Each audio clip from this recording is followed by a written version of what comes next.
Tantor Audio, a division of Recorded Books, presents The CEO by Emily Hayes, narrated by Abby Craden.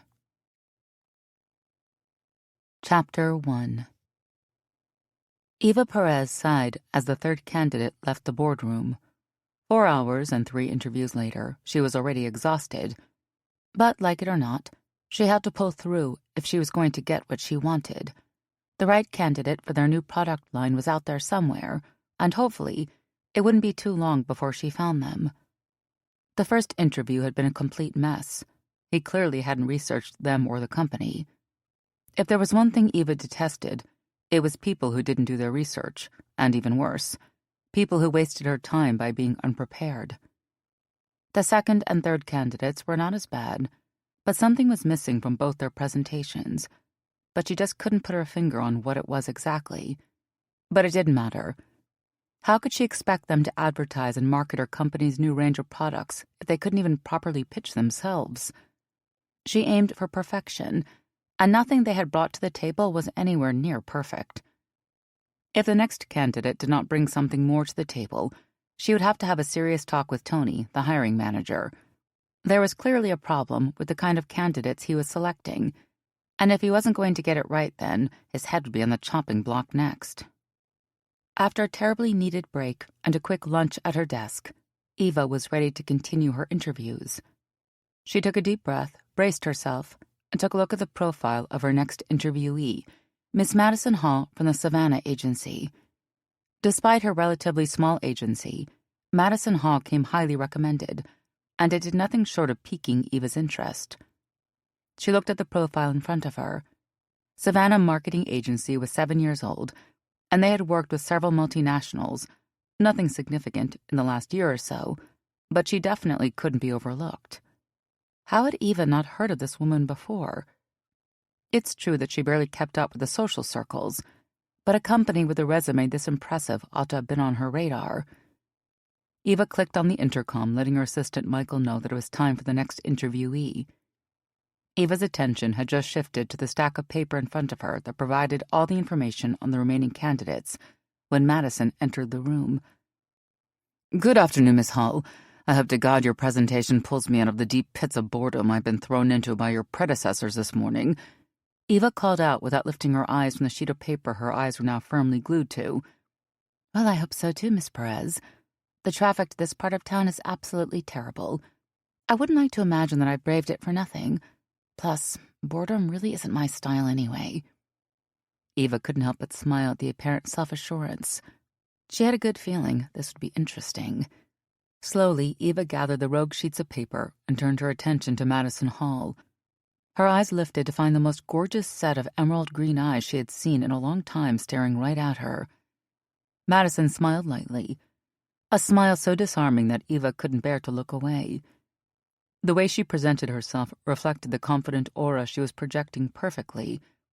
Her navy blue pantsuit seemed to have been tailored to her for perfection, and was excellently paired with a crisp white shirt and gorgeous white pumps. Her hair was a vibrant red, shoulder length, swaying oh so slightly as she walked.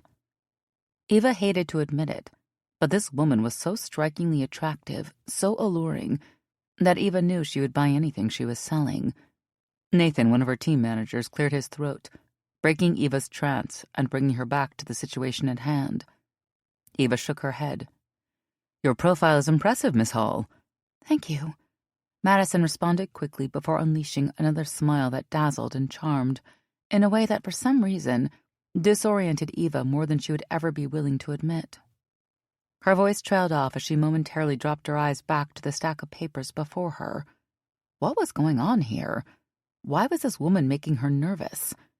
Whatever it was, she needed to get a grip on it fast before it escalated. Raising her head, their eyes locked. Madison smiled once more at her.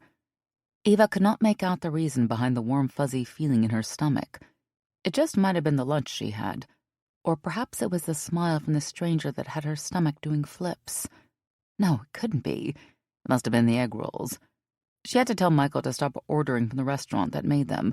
They took too long to deliver anyway. Eva cleared her throat, trying to compose herself. "So, good afternoon, Miss Hall. she began. "Welcome to Milky Way Dairies. Tell us a little bit about yourself." Madison's voice was soft, but not in any way short of conviction, as she spoke of how she decided to take a leap of faith of venturing into her own business and somehow transformed it from a one-woman operation into a small company that employed several people. Eva couldn't help but admire the conviction with which she spoke about her craft. This woman was passionate about marketing, and Eva couldn't stop watching her as she spoke. Her hands moved as she spoke. Elegant, long fingers, neat, short nails. Her lips were full and drawing Eva in. Eva found herself imagining what this woman looked like under the pantsuit. For fuck's sake, Eva, pull yourself together. For the first time today, Eva was paying close attention to a candidate. After Madison had finished her brief introduction, Eva spoke up again. "Well, Miss Hall, that was a riveting introduction. The floor is yours. Show us what you'll bring to the Milky Way brand." Eva was short and curt and hard to please, as she always was. She might have been thinking dirty thoughts about some better uses for Madison's sweet little mouth, but she kept them to herself. Madison shifted her coat a little as she sat up. The moment she had spent days preparing for was finally here. She intended to truly wow them as if her life depended on it because, to some extent, it did. Madison walked towards the panel, handing each of them folders containing her big plan for the new line of vegan ice cream she had been asked to prepare. "We at Savannah Agency take your ideas and convey them to your customers in the simplest and most attractive way. We make sure to pick a product and make it feel like a necessity for every American family." Madison found her place in the middle of the room as she delivered her presentation. Eva did her best to focus her attention on everything Madison was saying. She had prepared several charts and images for the presentation, making it just as entertaining as it was informative. As Madison spoke, Eva couldn't help but notice how she came to life when she explained her concept ideas. How her emerald green eyes glittered as they explained her figures, and tiny dimples formed on her cheeks when she spoke excitedly. Eva chuckled at the idea. Madison had a way to bring ice cream to life in a way she had never seen before. Madison's graceful hands were animated as she spoke. "I can think of some excellent uses for those hands," Eva mused to herself. After all of 15 minutes, Madison's presentation was done. Eva had paid attention to only some of it, but she was in no doubt of the efficiency and suitability of Miss Madison Hall from Savannah Agency. Eva opened the floor for the panel to ask questions. Madison was quick to deliver answers that were as detailed as they were effortless. Eva couldn't help but be impressed. It had been a while since she had met anyone with this much tenacity and obvious commitment to their craft. Eva looked around the room before turning her attention back to Madison. "From the look of things, the panel is satisfied with your presentation today. Thank you for coming in and sharing your ideas with us. Once we are done, we will be in touch about the results of the interviews," Eva said as she leaned into her chair. Swallowing hard as Madison looked straight at her, why did it feel like she was the one being interviewed? "Thank you for your time," Madison responded as she quickly packed up her documents and turned once again towards Eva. "So, you weren't bored?" Madison asked, curiously, her big green eyes fixing Eva's. "Not in the slightest." Eva smiled at the sheer gall of the comment. "If you only knew the thoughts I was having while you were speaking." "Thank you so much for seeing me." Madison smiled sweetly and turned to leave the room. Eva's eyes followed Madison's ass intently. "Eva, stop it." She pulled herself together and turned to Nate. "I'm not one to speculate, but she's definitely going to be hard to beat," Eva said to him. The look on his face made it apparent that he agreed with her. It was clear who the leading contender was now. However, they had one more interview to go before they could make their final decision. Despite Madison's strong presence and apparent competence, Eva and Milky Way Dairies were committed to due process. Eva's world thrived on good, healthy competition, so she was willing to give the next candidate a shot. Who knows? Maybe Eva was wrong about Madison Hall, and this other company would have ideas that none of them had thought of before. But Eva was never wrong, and this wasn't the day that changed. The next candidate was terrible, and Eva cut his interview short. Her time was precious, and she didn't want to waste it on this sweaty little unprepared man. It was apparent now that Madison Hall from Savannah Agency was the right candidate for the job, and for some reason, Eva was elated at the thought of it. Thankfully, Eva didn't have time to ruminate. It was already past 5. The official office hours were done, and she wasn't in the mood to stay as late as she often did. The day had been long, and the interaction with Madison had done a lot more to her than she had expected. She had to do something to blow off some steam. Taking her cell phone from her top right drawer, Eva dialed the all-too-familiar number. It had been a while since I last spoke. She just hoped Megan had not changed her number or somehow disappeared off the face of the earth like last time. It rang for a while, and Eva tapped her nails on her table as she waited. She had to admit she was getting impatient. She was just about to hang up when a voice pierced through from the other end. "Hello, my lady." "Hello, Megan. Long time no see." Eva responded, relieved that she had answered. It wasn't easy getting a good escort, especially one as good as Megan. Black Label Escorts was a premier escort agency catering to wealthy women and their every desire. Megan was Eva's favorite. The kind of relationship they had created was not easy to forge. Megan was professional, discreet, and would do any number of things that Eva requested for the right price. Eva couldn't deny that she loved having the ability to call on Megan whenever she wanted, and she made sure she paid well for the convenience. Sometimes it was just to talk or have dinner, but on days like today, she needed to relieve the pressures of work in the best way she knew how. "I just assumed you had gone ahead and replaced me with a new girl," Megan responded in her usual direct manner. Eva fake gasped. "You know I would never." "What time do you want me to come over?" Megan answered, her voice dry, the joke clearly lost on her. For all her positives, humor just wasn't Megan's strong suit. "How about 9 p.m. for about 2 hours?" Eva responded expectantly. "That's perfect. I have errands to run. I will probably be done by around 7. "Great. I will send my driver to come pick you up at 8:30. Plenty of time to prepare yourself. Just the way I like, right?" Eva replied, now leaning on her desk. "Plenty of time. See you then, my lady," Megan replied before hanging up.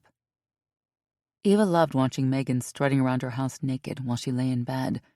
It was honestly a lovely view. Her body was conventionally perfect in every way, from her perfectly shaped ass to the tiny waist and long, slim legs. Eva wondered sometimes if Megan spent hours every day in the gym to maintain that physique, or she just naturally was built that way.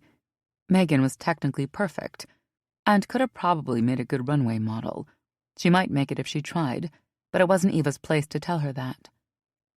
Megan returned to the bedroom with a glass of water in hand. She knew she couldn't spend the night. That was one of Eva's rules, but she always stuck around for the post-orgasm conversation, and Eva liked that. Whether she admitted to it or not, that was one of the reasons Eva had kept her around for so long. It was good to have someone to talk to, even if you had to pay them after. Megan was no bullshit. She was all business, and Eva enjoyed her body and her company on occasion. Plus, Megan had inspired a good idea every once in a while. Megan stretched out her hand to Eva to hold onto her glass as she got back in bed. After getting comfortable, she took her drink back, sipped it, and then turned to Eva. "So, what is wrong, my lady?" Megan's question threw Eva off. She turned to look at her, confused. "What do you mean?" "You never call me during your office hours.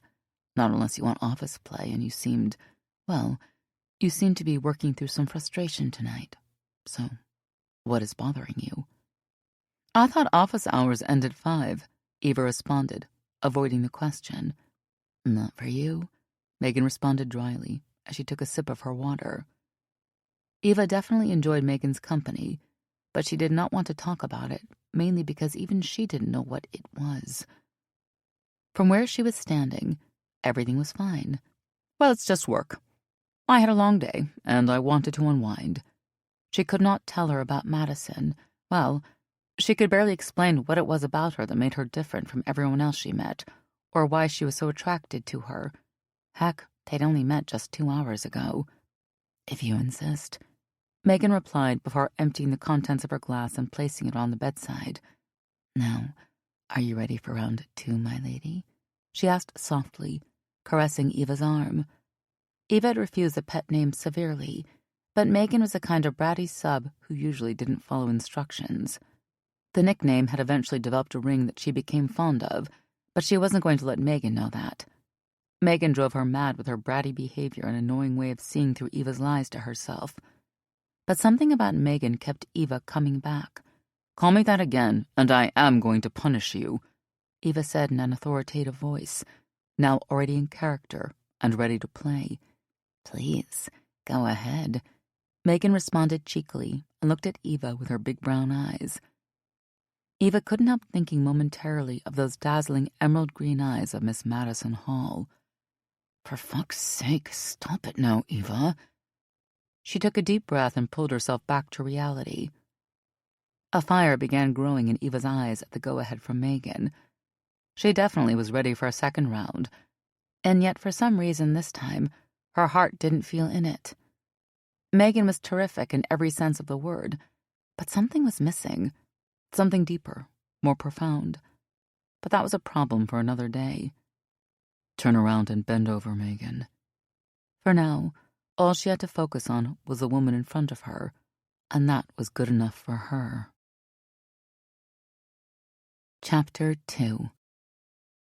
The weather outside was quite promising as Madison pushed the revolving glass doors and stepped into the lobby. She was unsure of the purpose of the meeting, so she decided to play it safe, carrying the proposed budget and the ideas that she and her team had come up with so far. This was irregular, but as she was coming to learn, the Milky Way CEO, Eva Perez, was anything but regular. It turned out that she had somewhat of a reputation for being extremely demanding. It didn't surprise her that a woman like that had to be. Eva Perez had become CEO of a tiny family business and, within just short of 2 decades, turned it into one of the largest dairy conglomerates in the country. It was as impressive as it was intimidating. Madison straightened herself as she got accustomed to the new environment. The lobby was surprisingly minimalistic in a way that calmed her. The only things that adorned the off-white walls were the giant posters of Milky Way's top brands that somehow seemed to pair well with the brown leather seats below. A tasteful statue stood tall as the centerpiece that tied the room together. Clenching the handles of her black briefcase as she walked towards the receptionist's desk helped calm Madison a bit. It was strange. She was more nervous now than the first time she had met Eva Perez, and that was a first all on its own. Madison was hardly ever shy. She was great with people, which was one of the things that had brought her this far. But Eva Perez had a presence that elicited a timid, almost schoolgirl reaction from her. She brushed it aside. It was probably just the pressure of having such a huge account and knowing the ramifications if she messed this up. The few seconds in the elevator from the ground to the top floor helped her compose herself. As the elevator door slid open, Madison took a deep breath and stepped into the hallway leading to an open office plan. Her golden heels softly tapped on the carpeted floor as she strutted down the hallway. The curious glances she got from other people in the office as she made her way to Eva's office gave her a boost of confidence as she disappeared into another hallway, stopping at the last door. The words CEO Eva Perez were plastered on the open door. She took one final deep breath before walking in. A handsome man sat behind a desk right next to the door where Madison could only assume was Eva's office. An office within an office seemed like a curious idea, but not far off from what she would expect from Eva after the research she had done. A shelf filled with books of varying thickness stood at the far right of the room next to a couch, and accompanying a glass table that held several magazines, ready to entertain those who waited. "Good morning. I'm Madison Hall, and I have an appointment with Miss Perez," she said to the bored-looking gentleman in the fabulous turquoise suit, who must have been Eva's assistant. She could finally put a face to the voice that called her to make this appointment. "Good morning, Miss Hall. Miss Perez is expecting you," he said as he stood from his chair. His exceptionally tall, lean figure definitely added to the appeal of the suit. He had managed to make a turquoise suit look so effortlessly gorgeous on him, a feat that wasn't at all easy to achieve. Slowly he walked over to the double doors, pushing them both open, and stood aside, ushering her in. Madison's eyes did a quick sweep of the office. It was just as gorgeous as she expected. The large floor-to-ceiling windows illuminated the room wonderfully and allowed a steady stream of fresh air that kept the room at a comfortably cool temperature. Eva sat on a luxurious-looking brown office chair next to the large brown desk that stood in the middle of the room. "Glad you could make it, Miss Hall," she said, standing and stretching out her hand, her eyes looking squarely into Madison's and sending a quick flash of electricity through her. This woman had a way of making her nervous merely by her presence. "Thank you for having me and for giving Savannah Agency this opportunity," Madison responded as she took Eva's hand into her own. There it was again, that spark of electricity. She did not want to let go just yet. But the idea of creating a bad impression weighed on her more heavily than usual. "Madison would be just fine," she added after finally breaking the contact. "All right, Madison, and you can call me Eva. Please have a seat." "Would you like anything to drink?" Eva asked, gesturing to the seat right opposite her desk. "Some water would be fine," Madison replied. Setting her briefcase beside her, she sat down. She took this opportunity to study Eva as she walked over to a cabinet on the far side of the room. Her baby blue coat draped over the sides of perfectly tailored matching high-waist pants and flowed freely to her knees. Her white blouse matched with her heels. The cut and fit was perfect. This woman definitely paid close attention to the things she wore. Her long black hair was held in an elegant bun high on her head. Madison couldn't take her eyes off her. She walked over and fetched a bottle of water from what seemed like a cooler in one of the cabinets. Eva turned, walking towards her, a bottle of water in hand. Madison moved her eyes to the window to avoid the towering feeling of Eva's presence as she handed her the water bottle. "It's gorgeous, isn't it?" Eva asked, as she walked back to her side of the desk. Madison looked at her puzzled. Sensing her confusion, Eva clarified, pointing at the giant windows to the left of them. "The view." "It is gorgeous," Madison responded, appreciating the view of the city skyline. This had to be one of the most spectacular views of the city she had ever had. "I bought this building specifically for this office and for this exact view," Eva said as she settled into her seat. So Eva owned the building. Why was Madison surprised? Of course she did. This woman definitely did seem like the type to buy a whole building for one office. "What's so special about this one? I mean, I get it. The view is great. But you could get the exact same view from literally any other skyscraper on this block," Madison asked, now curious to pick up clues on what kind of person Eva was. Eva smiled, obviously not expecting the question, before turning away from Madison and now facing the direction of the skyline. "That's true, but if you look closely, you'll realize that this is the only office where you have a perfect view of the docks all the way across town. Whether the realtor knew I've had an obsession with ships since I was a little girl, or he was just throwing it out there and hoping to make it to a sale, I'll never know. But I'm pretty sure his bonus that year was quite big." Madison shot Eva a look, curious in where this was going, or what exactly it had to do with her. Thankfully, Eva continued. "That's exactly what I need you to do for our products, Madison. As you know, the market for vegan products is expanding rapidly, and Milky Way Dairies has always been a forward-thinking brand. We didn't want to get left behind. We will be shifting from purely dairy-based products into the vegan market. The ice cream tastes great, and we've hit all the buzzwords: is healthy, ethical, cruelty-free, all that stuff. Now we need you to help us sell it." Madison nodded silently, finally getting the gist of the conversation. She was just about to chime in when Eva continued. "There are hundreds of other brands doing this, but what I need you to do is find that view of the docks. Can you do that? Make us stand out in a sea of competition?" Madison could not help herself from smiling at Eva's delivery. It was a captivating and interesting story, but she also couldn't ignore the ramifications of the question. "When you picked me out of all the candidates, you must have believed I could get the job done, right?" "I did my research on you, and the magic you worked with the Bulow campaign. What you did there was unlike anything I've ever seen before, so I need you to do that again, but with a brand that isn't running headfirst into insolvency." Madison nodded silently. She was happy to have Eva's trust. "I'll do my best. You can count on that." "How long have you been running Savannah?" Eva asked, leaning in, suddenly changing the course of the conversation. 7 years now," Madison replied quickly, surprised that this woman was taking an actual interest in her. Who would have thought she would be sitting in the same room with one of the most important CEOs in America talking about her little company? As a small-town girl in L.A., a big contract like this had always seemed just out of her grasp. Eva was just about to speak when they heard a soft tap on the door. It was her assistant. "Mr. Richards is already in boardroom B with some representatives from members of the board, and they're getting impatient." "Thank you, Michael. Tell them I will be right there. But before that, take Miss Hall here to boardroom C.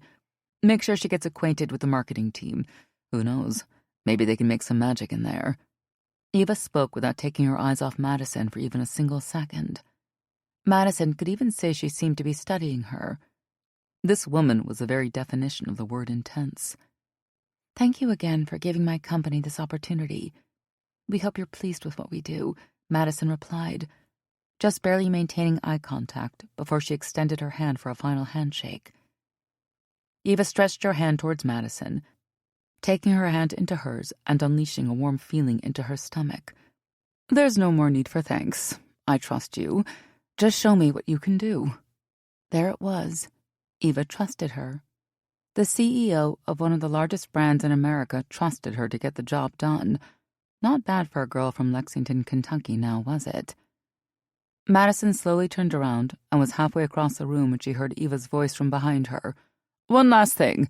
Nate's a shark. Don't let him bully you over the budget. I want you to get whatever amount you need to work that Savannah magic here." Madison's jaw almost dropped. Today must have been her lucky day. She had worked with many brands, and getting a company to commit to the initial budget was always the most challenging part of taking on a new client. Yet here she was, having a budget she hadn't even shown approved. Was this a dream, or was the universe playing a trick on her? She shot a confused look to Eva, who was already busy looking at a different file on her desk. Madison's eyes gleamed. Maybe things were darkest before dawn after all. The contract she had with Milky Way Dairies covered more than everything the Beulah contract had left in shambles. She wouldn't have to let go of people after all. Heck, she would still be cautious and swing for 2 or 3 more big accounts, but this helped diminish the sleepless nights. As she walked to the door, the urge to jump or scream with sheer excitement was strong, but she had to keep it together. Stopping in the doorway, Madison looked over her shoulder, her eyes once again locking with Eva's. She smiled and nodded before turning the corner and trying her best to catch up with Michael. This opportunity couldn't have had better timing.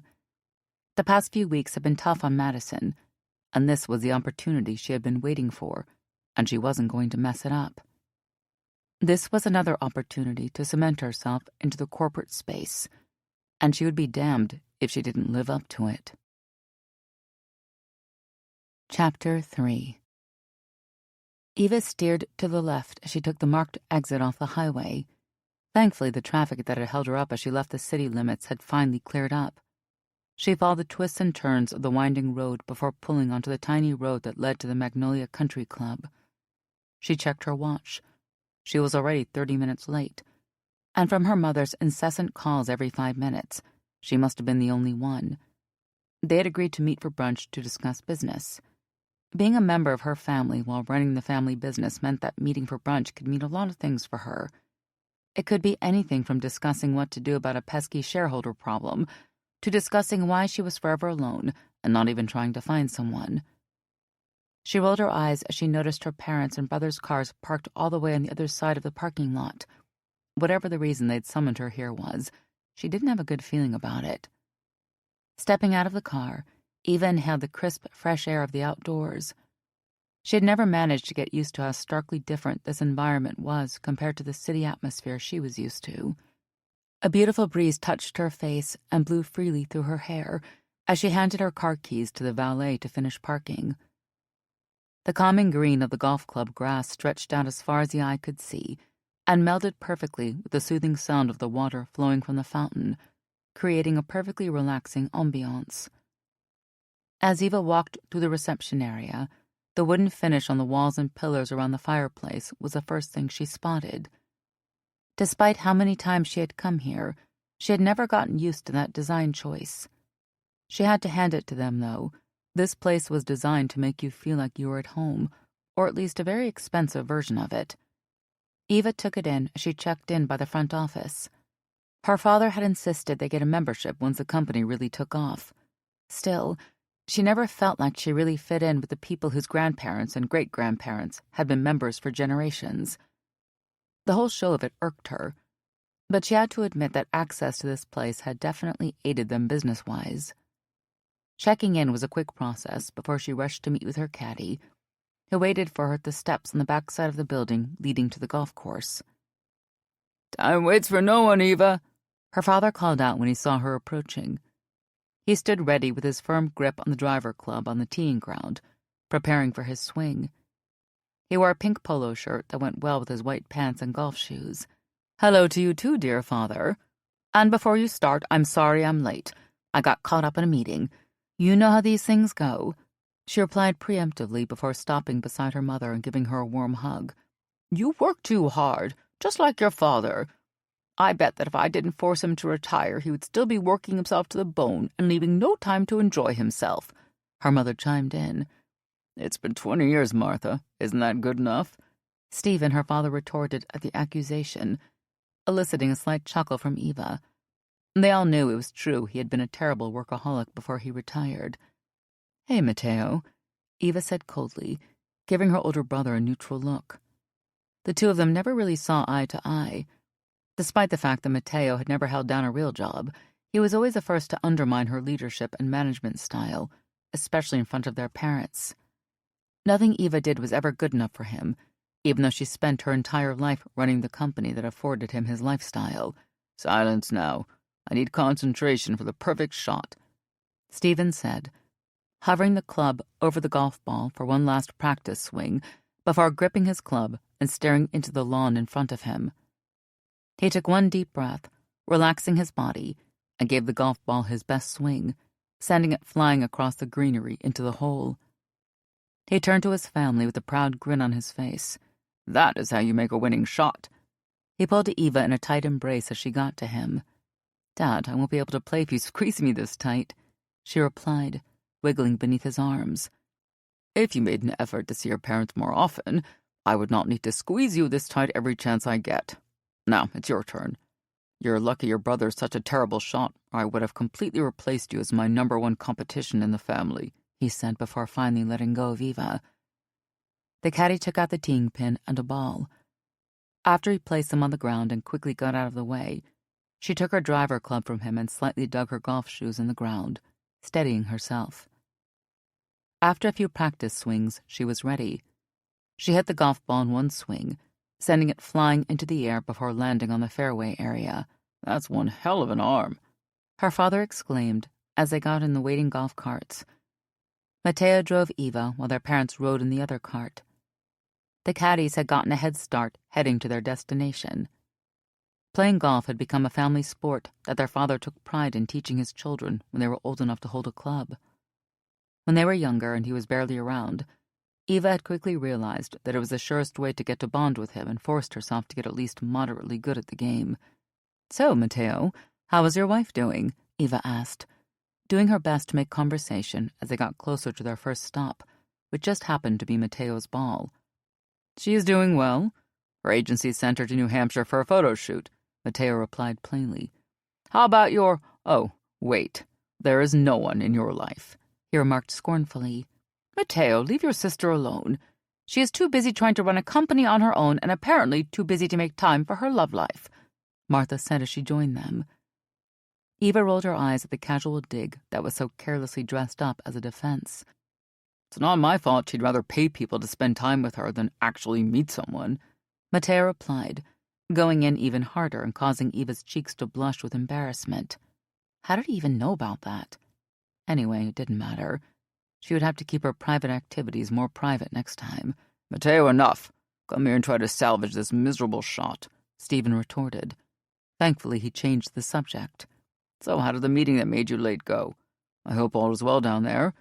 Don't ever feel afraid to call whenever you need your old man to come back and work his magic," Stephen said, eliciting a stern look from their mother. "It went well. It was with the contractor about the planned upgrading to improve our technology for the new vegan line," Eva said, squinting her eyes as she followed Matteo's ball. "That's the way to go," Stephen said, tapping on his cap. Eva replied with a similar gesture in her cream fedora that she paired well with her blue polo shirt and cream pants. "What are the shareholders' responses to the change in technology in the new product line?" her mother asked. Eva cleared her throat. Well, at first some of them were a bit skeptical, but after further explaining the need to adapt to a changing market, some changed their mind. Others still need a little bit more convincing. But all the largest shareholders are with us, she replied, tapping her golf club on her shoe. Papa, Mr. Griffins sent his regards. I was on the phone with him on my way here. He wanted a few tweaks done to his account, and I promised him that I would get on it the first opportunity I get. Enough shop talk, you two. We are here to unwind, and we can't do that if you two keep talking about that company you love so much, Martha scolded. Place your feet firmly on the ground and relax your body, but remember to keep the grip firm, Stephen said, as he turned his attention to Matteo heeding his wife's wishes. Matteo lifted an eyebrow as he received an iron club from one of the caddies. He was not interested in any of his father's instructions. He walked towards the ball, stopping beside it. He eyed it for an angle for the perfect hit. Remember to keep a firm grip. We do not want the club flying. He heard his father's voice over his shoulder one more time as his sister, unable to help herself, burst into laughter. That one time was an accident, and I did not mean to hit Angie, so please drop it.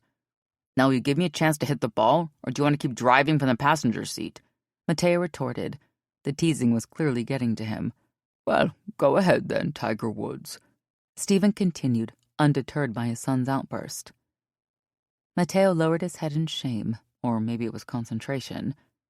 Firm feet, perpendicular distance to the target line, firm grip, aim, and swing, just like how his dad taught him growing up. He raised his club, slightly hovering it before hitting the ball, sending it flying in the air and landing in the hazard area full of sand. He punched the air a few times in a now growing rage. Good job, Matteo, Eva said sarcastically, patting him on the shoulder.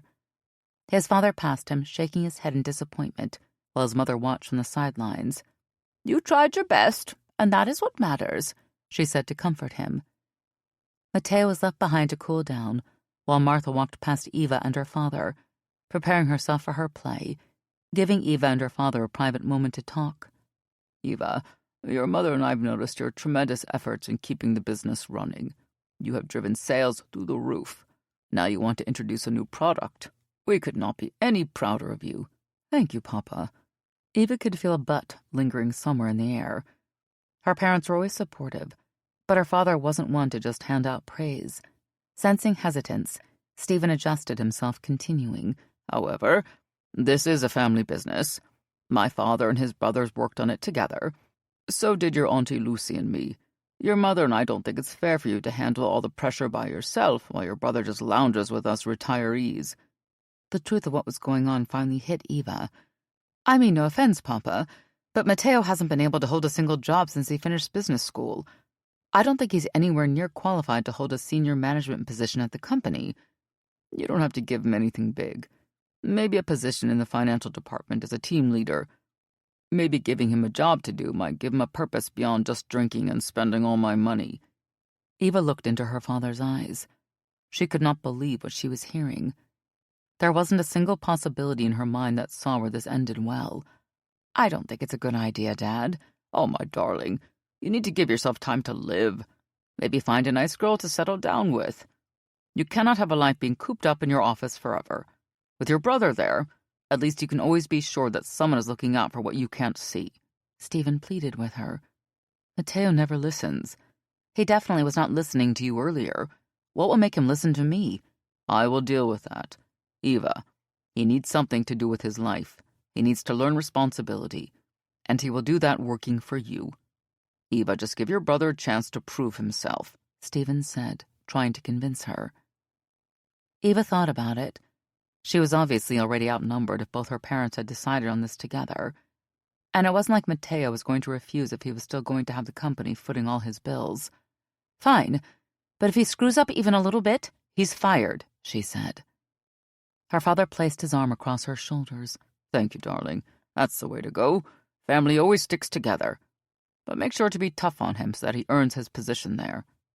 Come on, it's time to eat, and I'm already starving, Martha called from a short distance, already headed for the golf cart.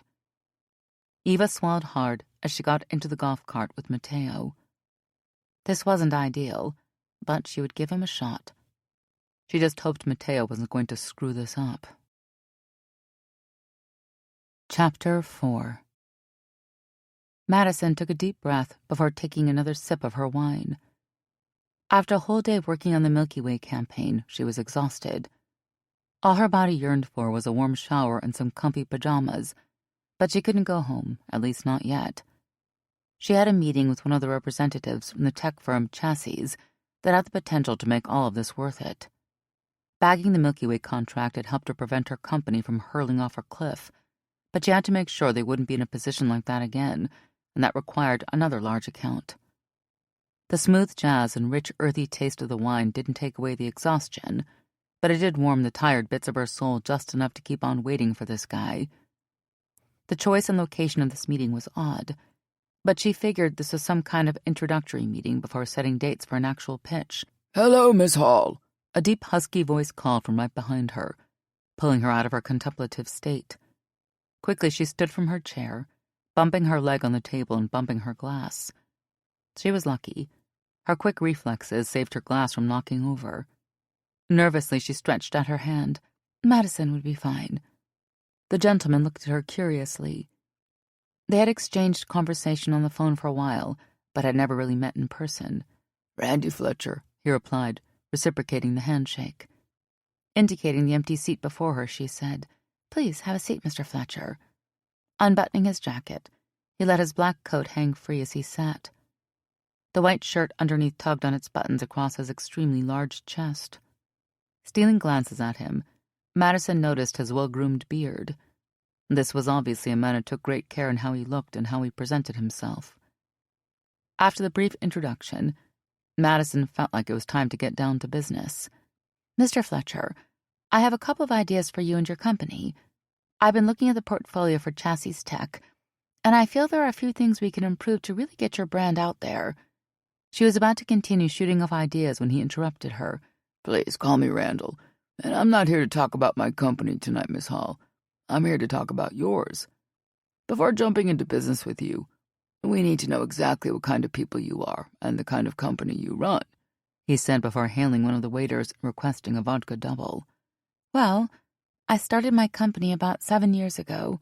Savannah had been my dream for so long, but I was always too scared to start. The pay at the company I worked at was really good, and it had good security, so getting out was much more difficult. I stayed there longer than I planned, but a couple of years in, we had a restructuring at the company. I should have been promoted, but I was passed over for some guy who I trained and had been there less time than me. That's when I got mad, quit, and started Savannah," Madison explained. It had been a long time since she had told anyone that story. Randall looked at her intrigued as he circled his finger over the newly acquired glass of vodka. "That must have sucked, huh? Reminds me why we started Chassis. Too many products out there, but nothing is original anymore. There's hardly anything you look at these days and say, wow, that is the future of tech. Everyone is just concerned about fitting the most powerful camera in the least possible space now. But just like you, we want to be pioneers." Madison took a moment to stare into his eyes. This was clearly no ordinary interview. She didn't say much as Randall went off on a tangent about just how good his drink was, and the conversation slowly wandered off into more mundane topics, like why this restaurant was at one of the best locations in the city, and why Randall preferred cats to dogs. Overall, he seemed like a nice guy, but Madison couldn't shake the gnawing feeling that there was more to this. Taking a sip of her wine, the curiosity finally overtook her. "This isn't really an interview, is it, Randall?" Randall looked quite surprised by the directness of her approach. "Let's call it a reconnaissance study. The guys and I are usually very picky about who gets to join our team. We've had situations where we got into business with people who just didn't get us and our brand, and the results were, well, disastrous." That's when it hit her. This wasn't just an interview. It was a bro audition. The idea made her laugh. It took her back to all those years ago when she was pledging for Delta Gamma, only this time it was a company of tech bros. "Do you like video games, Madison?" Randall asked. catching her completely off guard. Well, I play occasionally with my friend's kid, but I wouldn't really call myself a pro, she replied, not sure where this was going. We have a game testing on Thursday. Pass by our offices. You can meet some of the guys and maybe even try out a round. I have a feeling you will fit right in, he said before emptying the last of the contents of his glass. Madison let a silent sigh of relief. She had passed the first round of whatever kind of audition this was. All right, I'm definitely looking forward to it, she responded simply. All right, then. See you then. Still early. I'm going to try to get home for dinner before the kids fall asleep. You know how it is. Madison nodded. See you Thursday. Randall quickly settled his bill before taking off. She was a little surprised. She hadn't pegged him as a family man, but what did she know? She had just met the man. He had been perfectly friendly and easy to talk to. Hopefully the rest of the members of Chassis were just as welcoming. Maybe she had a real shot at this. She could be a tech bro too, right? Madison checked her watch. It was already 8 p.m. Her apartment wasn't too far away, and with the height of rush hour traffic already behind her, it was likely a 20-minute drive. She was exhausted and would likely be too tired to whip up anything for dinner, so why not have a quick meal here? She looked at the colorful food menu that the waitress had already delivered to her when she first sat down. There were so many options, but everything looked so delicious. She stared hard at the menu. Choosing what to eat was always hard for her. She found having so many options overwhelming. I recommend the lobster pot pie. It's my favorite. Madison turned towards the direction of the voice, a little surprised. She hadn't been expecting to meet with anyone else tonight. I thought it was a crime to eat all alone, Eva said, her gorgeous dark brown eyes staring right at Madison. Madison was transfixed for a moment. There was something about this woman that made her feel like a fish out of water. Eva, what are you doing here? Madison asked, snapping out of her trance. I was supposed to be having dinner with my brother about half an hour ago, but it seems I've been stood up, she replied almost nonchalantly. Then I saw you on my way out and decided to come to say hello. Madison looked at the woman standing right next to her seat. The warm yellow light from the lighting fixture above them illuminated against her gorgeously smooth brown skin. The yellow rays bounced off her silky black hair beautifully, creating the illusion of a halo on her head. Rather than feeling intimidated, Madison felt drawn to Eva. There was just something so magnetic about how warmly those brown eyes shimmered in the light. Well, then it would be a shame to come all this way and not get a taste of that lobster pot pie you speak so highly of. This was uncharacteristic of Madison. She preferred to keep her private life and business life separate. But what could be the harm? It was just one dinner with one of her biggest clients. Who knows? Maybe she could even find out things about Eva and her company that could help her with ideas for the campaign. I definitely wouldn't want to intrude, in case you have a guest or plans, Eva responded in an uncharacteristically demure manner. She didn't often have dinner with people she worked with, unless it was in a strictly business setting. She couldn't even remember the last time she went out anywhere just to have a good time. Oh, there's no intrusion at all. It's either this or I eat alone, or even worse, go home to my apartment with an empty stomach and probably fill up on a sandwich before bed. Madison responded a bit too earnestly. Eva laughed lightly before taking off her jacket, placing it on the seat right next to her bag, and easing herself into the chair opposite Madison. If you get bored of me, please don't hesitate to tell me to take a hike. Noted. Madison agreed before turning her attention back to the menu in front of her. That lobster pot pie did sound pretty delicious. From your comment, you seem like someone who knows this place pretty well. On a scale of 1 to 10, how do you rate their lobster pot pie? I would like you to know that I consider myself somewhat of a foodie. I am also a very picky eater. It's nothing but the best for me when it comes to culinary experiences. Oh, really? Eva said, raising an intrigued eyebrow at her. That's good to know. It is nothing but the best for me in every aspect of my life, she said before taking the menu that Madison had extended to her. The lobster pot pie is always my first choice when I come here, so I definitely would give it a generous 9 out of 10. Madison's eyes widened a bit skeptically. A 9? Mm-hmm.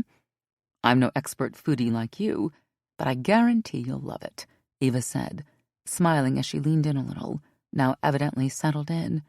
Then I trust you. Madison said before aptly closing the menu and taking a giant swig of the remaining contents of her glass. The comment unwittingly made Eva smile. It was a small gesture, but Madison's trust meant something to her. She looked at Madison, really taking her in. This time she felt different. Madison at the office was this confident powerhouse who seemed to always know what she wanted or what to do next for the campaign. It was interesting to get to see this version of her who nitpicked what she ate. She chuckled at herself. She hated when people overanalyzed her, trying to anticipate her needs, and yet here she was studying this woman and enjoying it. "So what will you be having? I'm assuming you won't just sit here and watch as I eat," Madison said as her eyes scouted the room, evidently looking for one of the servers. "Since it seems we are doing a night of firsts, I will try a new dish. It's high time I left my comfort zone," Eva said, taking one last look at the menu. She raised her head, meeting the eye of the waitress walking towards them. Madison watched closely as Eva gave the waitress their orders. She couldn't help but notice how her lips curved when she talked, and how she brushed her hair aside from her face oh so elegantly as she spoke. She had to admit she loved watching this woman take charge. She had noticed her looking around for someone to take their order, found someone to do it, and completed the whole thing. There was something so alluring about just how authoritative her demeanor was. Eva was absolutely a woman who was used to power, and even though Madison couldn't say it out loud, she had to admit that it was sexy. A hot and heavy feeling made itself pronounced in her core at the very thought. Madison shook her head, letting out a sigh as she rested her head on her hand at the thought. It had been a long day, and maybe she had one too many glasses of wine on an empty stomach. But the woman in front of her was ticking all the right boxes. Turning her attention from the server and back to Madison, Eva was met with a smile. That smile that caused a tiny flutter in her stomach the first time they met, only this time with all of Madison's attention squarely on her, the flutter wasn't so tiny. "Why are you smiling?" she asked curiously in a futile attempt at evading the growing butterflies in her stomach. "You like giving people instructions, don't you? Always being in charge," Madison retorted, not once taking her eyes off Eva. Eva bit her lip, creasing her forehead as she took a moment to reflect before coming to the conclusion that Madison was right. She shrugged her shoulders.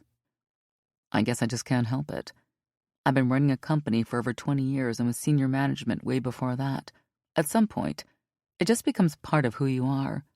"It's adorable," Madison replied off the top of her head. She blushed lightly, just realizing that the words had come out of her mouth instead of staying in her head where they belonged. Eva held her gaze for a moment, clearly amused by her choice of words. Thankfully, the waitress was back, filling their wine glasses with what was a delicious-looking Shiraz that Eva had picked out to pair with the meal. The intensity of Eva's eyes sent light chills down her spine, while magically somehow still warming her up. She took a tiny sip from her glass, easing the nerves. Unable to hold the intense eye contact between her and Eva any longer, Madison spoke up, trying to start a conversation. Maybe that would calm down that feeling that was racing a bit too quickly to places it shouldn't go. "So, you said you were meeting with your brother here. Any idea why he couldn't make it?" "Probably because he's a douchebag," Eva said in a neutral, almost cold voice.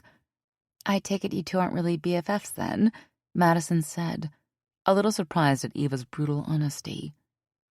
Eva took a sip from her glass, her eyes now a little far off. "We used to be, but these days not so much." "I'm sorry. I hope I'm not making you uncomfortable," Madison said, picking up on the apparent downswing in Eva's mood. She adjusted herself in her seat before taking another sip. "I, for one, am glad that he stood you up." "Is that right?" Eva said, a wry smile forming on the side of her mouth. "Of course. If he hadn't, I would have been bored to death eating here all alone." Eva couldn't help but smile at the comment.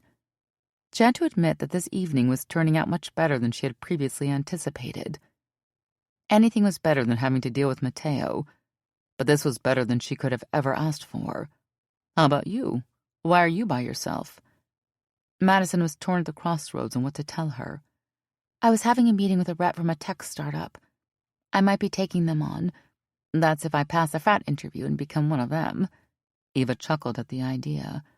The absolutely horrible image of you pledging a fraternity is now burned in my brain forever. Laugh now, but soon I might be in the business of advertising what are rumored to be some next-level video games, Madison said thoughtfully. I'll make sure to get myself a game or two when they come out, Eva said, taking another sip from her glass. You play? Madison asked, obviously wide-eyed.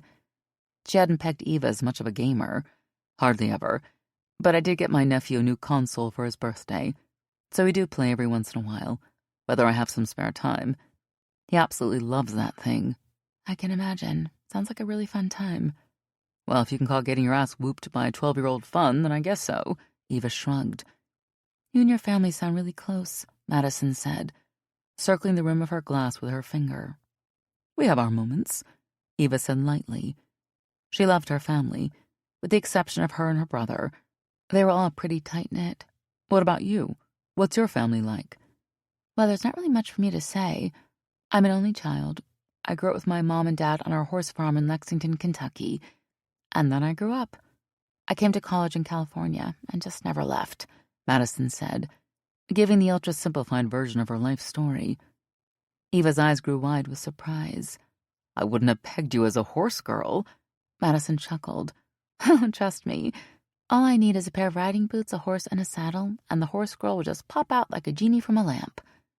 Eva smiled like a cat toying with its prey. So how did you end up here? Why California? It was young love, as cliché as it sounds. I came here with my high school girlfriend. We thought we would go to the same college, get married, and ride off into the sunset. So we did everything we could and got into UCLA together, but we didn't really make it past freshman year. A couple of years later, I graduated.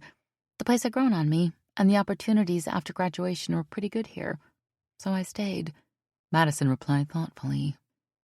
Eva nodded quietly, taking in everything Madison was saying. The revelation that Madison was into women was sinking in and making waves in her mind. There are so many bad, bad things I would love to do to your sweet little body, Madison. Eva was way more attracted to Madison than she had previously realized.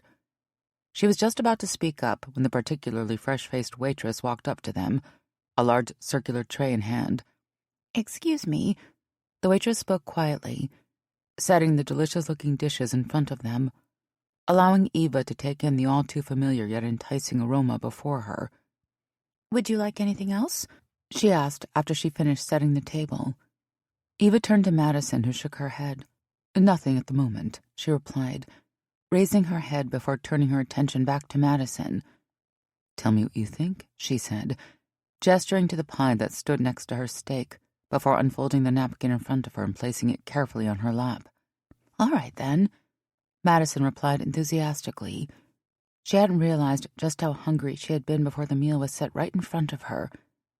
Piercing the crust with the spoon, Madison scooped up a sizable piece before gently placing it in her mouth. Her eyes rolled back before instinctively closing. She let out a soft moan, savoring every bite. The flavors were distinct, but melded together perfectly to form the perfect dish.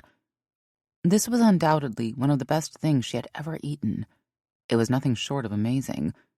"I told you it was good," Eva said, an amused look on her face. Madison's cheeks turned red when she opened her eyes and realized that Eva's eyes had been on her all along. "You were right. It is absolutely delicious," Madison responded, taking in another bite before changing the subject. "Now that I've told you a bit about myself, how about you?" Madison asked curiously. "Well, there isn't much to tell. I was born and grew up here, went to college in Philly, then came back here to help my dad run the company, which was still kind of in a rut. Then I almost got married, but that didn't work out. Luckily, the business kept me occupied through that whole thing. I have no pets. I fish sometimes, and I like to hike," Eva said, opening up just enough to keep the conversation going without divulging too much about herself. "Almost got married? Tell me about that. What happened?" Madison asked as she gathered some of the filling onto her spoon, totally oblivious of the guardedness Eva had put into the statement. Eva looked at her. The look in Madison's eyes showed a genuine interest in what she had to say, allowing her to let her guard down a bit. I was engaged to a guy named Carl, and he was the most wonderful man I'd ever met, and I loved him genuinely. But something always felt like it was missing. At the time, I didn't know what it was. He checked all my boxes. He was kind, gentle, extremely ambitious, and I could tell he really loved me. But still, it never really clicked. Then a couple of weeks to the wedding, I had a bachelorette party, and we went to Vegas. In my drunkenness, I made out with one of the strippers. A woman, Madison interjected, cutting Eva off, causing her to let out a little chuckle. Yes, a woman. And everything just clicked for me.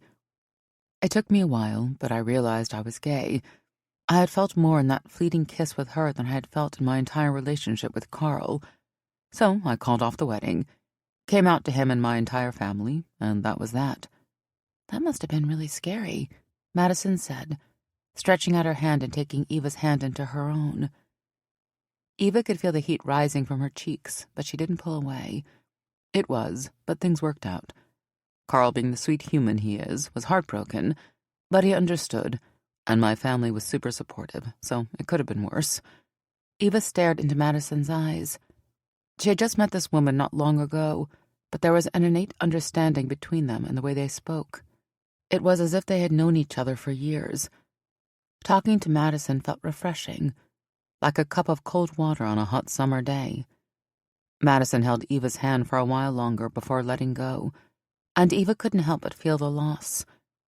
Things felt more comfortable, and yet somewhat heavier now. Conversation continued into lighter things as they enjoyed their meal. Eva reached out for her glass and took a sip of her wine before turning her attention to her surrounding environment.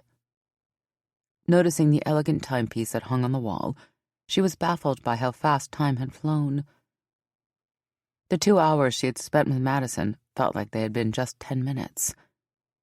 The likelihood of her managing to wake up early enough to prepare for the next day's 7 a.m. meeting was beginning to look slim. I have to go. It's getting late, and I have an early morning meeting tomorrow. It's all right. It's already past my bedtime anyway, Madison said, trying to hide the obvious drop in her face. Thank you for letting me join you, Eva said sincerely. That was the best evening I've had in a while. I hope we can do this again another time, Madison said softly as she stretched for her clutch bag, trying to pay the bill. Her efforts were undermined by the automatic shift in her heart rate as Eva placed her hand on hers in an obvious attempt to stop her. Don't worry about it. I already covered it, Eva said, the sexy depth of her voice and warm touch prompting a deliciously warm buzz to swarm in Madison's stomach. She raised her eyes, locking with Eva's, and there came those pesky butterflies all over again. Time froze. She could look into those eyes forever. If you insist. Madison blushed as she turned away, trying her best to regain her composure as they began their walk out of the restaurant. Stepping outside, Eva pulled her collar up, shoving her hands deep into her pockets before turning her face away from the cool evening breeze. I don't live very far from here. It will be a relaxing walk back home. She paused. I enjoyed spending time with you. I did too. Well, I guess I will see you later, Madison said, tightening her scarf around her neck as she lingered a bit. Her eyes moved slowly from Eva's eyes to her lips and back up again. She stood there wanting to make a move, but the flood of thoughts in her mind held her back. She couldn't have been mistaken. There was chemistry here, wasn't there? Surely she couldn't be the only one feeling that unmistakable surge of electricity, could she? Eva closed the distance between them, causing Madison's legs to turn to jelly. Standing there, barely arm's length away, Madison could feel the sparks flying as Eva stared softly at her before slowly leaning in. Madison was ready. This was the moment she had been waiting for all evening. She adjusted herself slowly when she felt a tiny kiss on her cheek. Good night. Good night, Madison managed to reply, pushing aside her disappointment. Clearly she had misread the situation. Thank goodness she had shown restraint, because things would have turned out terribly if she had let her attraction to Eva go any further. Chapter 5. Eva took one last look at the gift bag on her desk. The black sheet of paper peeking at the top of the gift bag complemented its black and white checked pattern beautifully. She smiled to herself. If this didn't get the desired message across, then nothing would. This would work. It had to. It was a considerable risk, but taking big swings was kind of her thing, right? She hadn't gotten where she was in life by just letting things happen to her. She looked at the package again. It seemed perfect. She had picked it out herself, and her taste had always been exquisite. Satisfied with her decision, she buzzed for Michael on the intercom. Reaching for a notepad, she scribbled on it as Michael made his way into her office. "Mike, please make sure this bag is delivered to this address." Taking the piece of paper, he studied it carefully, squinting his eyes just to make sure he'd seen it right. "This one is different. Are you sure?" Her heart began to race. "Yes, I'm sure. I thought getting these for Megan was my job. We both know I have much better taste than you." "Yeah, it is your job," Eva replied, chuckling at his comment. Michael had been her assistant since the day she became CEO, and with the long hours and busy days, they had inevitably become close. He had proven himself reliable as an assistant, but had somehow managed to be an even better friend. And Eva had trusted him more than anyone, both inside the company and out of it. "But?" Michael asked, now obviously skeptical. "But nothing. I just wanted to do it myself this time," she replied, taking her seat at her desk. "All right, make sure it gets there," he said, picking up the bag. "Oh, your charming brother just arrived as I was coming in. I told him to wait for a minute. Should I let him in, or should I tell him that you are busy so I can stare at him a little longer while he waits?" Eva's shoulders fell at the mention of her brother. She had tried to get a hold of him since the day he stood her up, but in typical Matteo fashion, he wasn't picking up his phone, and at this point she was over it. "Tell him to come in. Unluckily for you, despite my best efforts, he'll be working here now, so you'll see more of him. But if his wife Gwen catches you, you're on your own." Eva watched as Michael sauntered towards the door minutes before a relaxed-looking Matteo walked in. "Well, it is good to see that you are still alive," Eva scoffed before Matteo even had a chance to sit down. "It's nice to see you too, sister," Matteo retorted, ignoring her comment as he made his way across the room and sat on the chair opposite her. "You should at least have the decency to call people when you don't plan to show up, you jerk." Eva unrelentingly continued to press. "You have every right to get upset. But if you had given me a minute to explain myself when I walked in, we wouldn't be having this discussion." Matteo tried to defend himself. "And if you had met me last night, we wouldn't be having this conversation. But go on, Matteo. Tell me what cleverly concocted excuse you have for missing our meeting last night." She leaned in her chair, looking directly at him, clearly getting more annoyed by the minute. "I was with Gwen. She had a couple of days off shooting and flew back to see me." Eva paused. She understood just how hard it was for Matteo and his wife to see one another, with just how busy she was, flying all over the country for different campaigns. "You should have told me. We could have rescheduled." "Yeah, well, I couldn't have been sure about that now, could I? We both know this company is the only thing that matters to you." Eva arched her eyebrows, avoiding the sting of the comment. "And we both know it doesn't matter to you at all. So why are you even here?" "Aha! You've always known me so well. However, it seems that Mom and Dad are determined to cut me off if I don't at least show up here. And I would very much like to continue living where I do and wearing my designer suits, so voila, here I am," he replied unflinchingly, a blazing smile on his face. Eva looked into her brother's eyes, a sadness developing in hers. Things hadn't always been like this. In fact, they had been best friends growing up, doing everything together. But somewhere along the way, things had deteriorated slowly, leading their situation on the perilous path it was currently on. "You'll be working in the finance department with Nathan as your supervisor. Maybe then you can put that business degree to work," Eva said, finally slipping out of the contemplative state she had been in. "I want my own department. I can't be the founder's son and taking orders from someone who doesn't have any connection to this place," Matteo retorted, the annoyance in his voice clearly rising. "Your own department?" Eva scoffed. "Are you serious? Can you even hear yourself right now? So you haven't had a job your entire adult life and expect me to just give you a department?" "That is exactly what I'm saying. I'm not going to come here and live in your shadow like always, Eva. If I have to be here, then I have to do something of value," Matteo insisted, clearly unwilling to back down. Eva shifted in her chair, her gaze firmly on his, staring him down. You had your chance to make demands, but you didn't show up. It's a little too late for that now. Heading a department is something you earn. You don't just get one by throwing a tantrum. Plus, there's a lot of value in working with Nathan. Maybe with him you can learn some actual skills. Skills someone who runs their own department actually needs. At a loss for words, Mateo matched her stare. He was every bit as intense as she was. It was a trait they had acquired from their father. Well then, if I can't have my own department, I want the corner office with the view of the water. Done, Eva responded simply.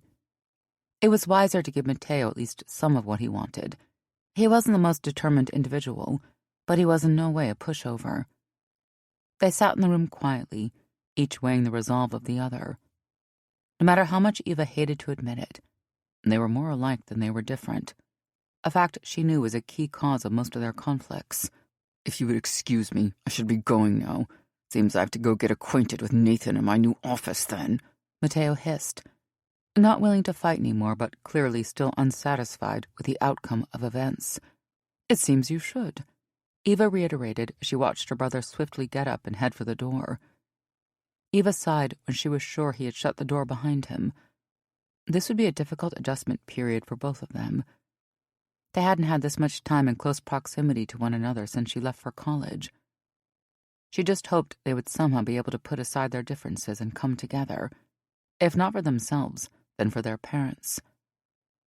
She understood just how much they wanted this and how much it meant to them. She didn't want to be the reason it all fell apart. The crisp morning breeze blowing through her car window as Madison parked her car let in the delicious scent of freshly baked pastries. She would have to pick up some for her team on her way back to the office. She took a look at her phone, confirming the address one last time before crossing the street to the towering red brick building that awaited her. Walking in, she was met with a small group of people, mostly in shorts, t-shirts, and sneakers, walking in the opposite direction. She couldn't help but feel a bit overdressed in her pink chiffon blouse, black pants, and heels.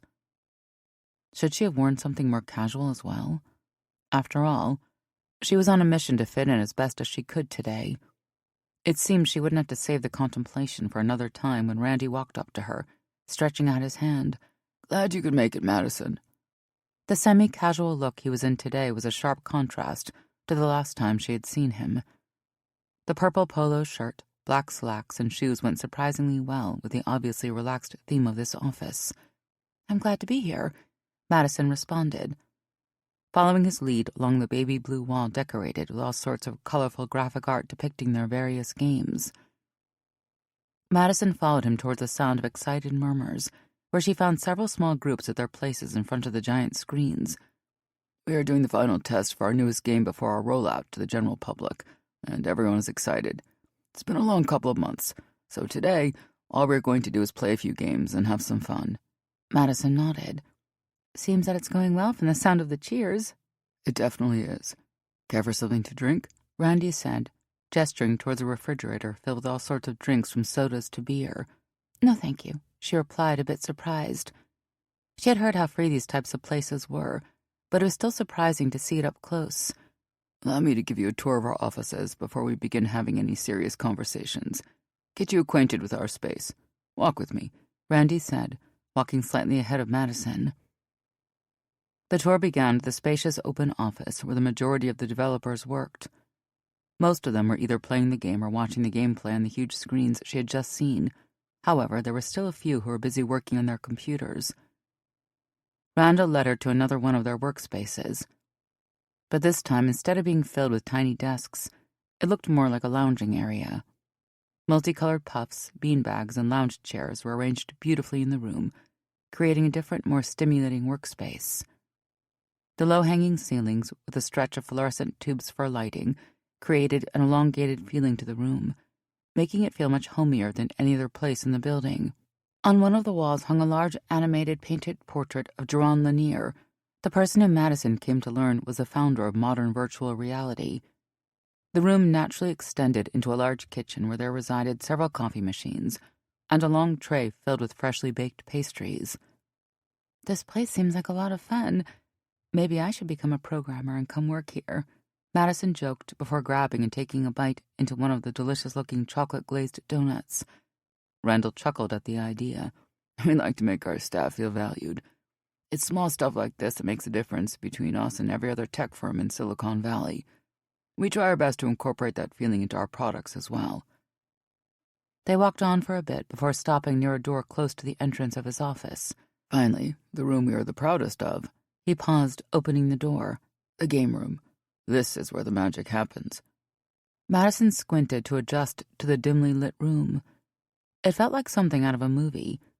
It was mostly dark, with the exception of the glowing screens and a strip of blue LED light surrounding the room.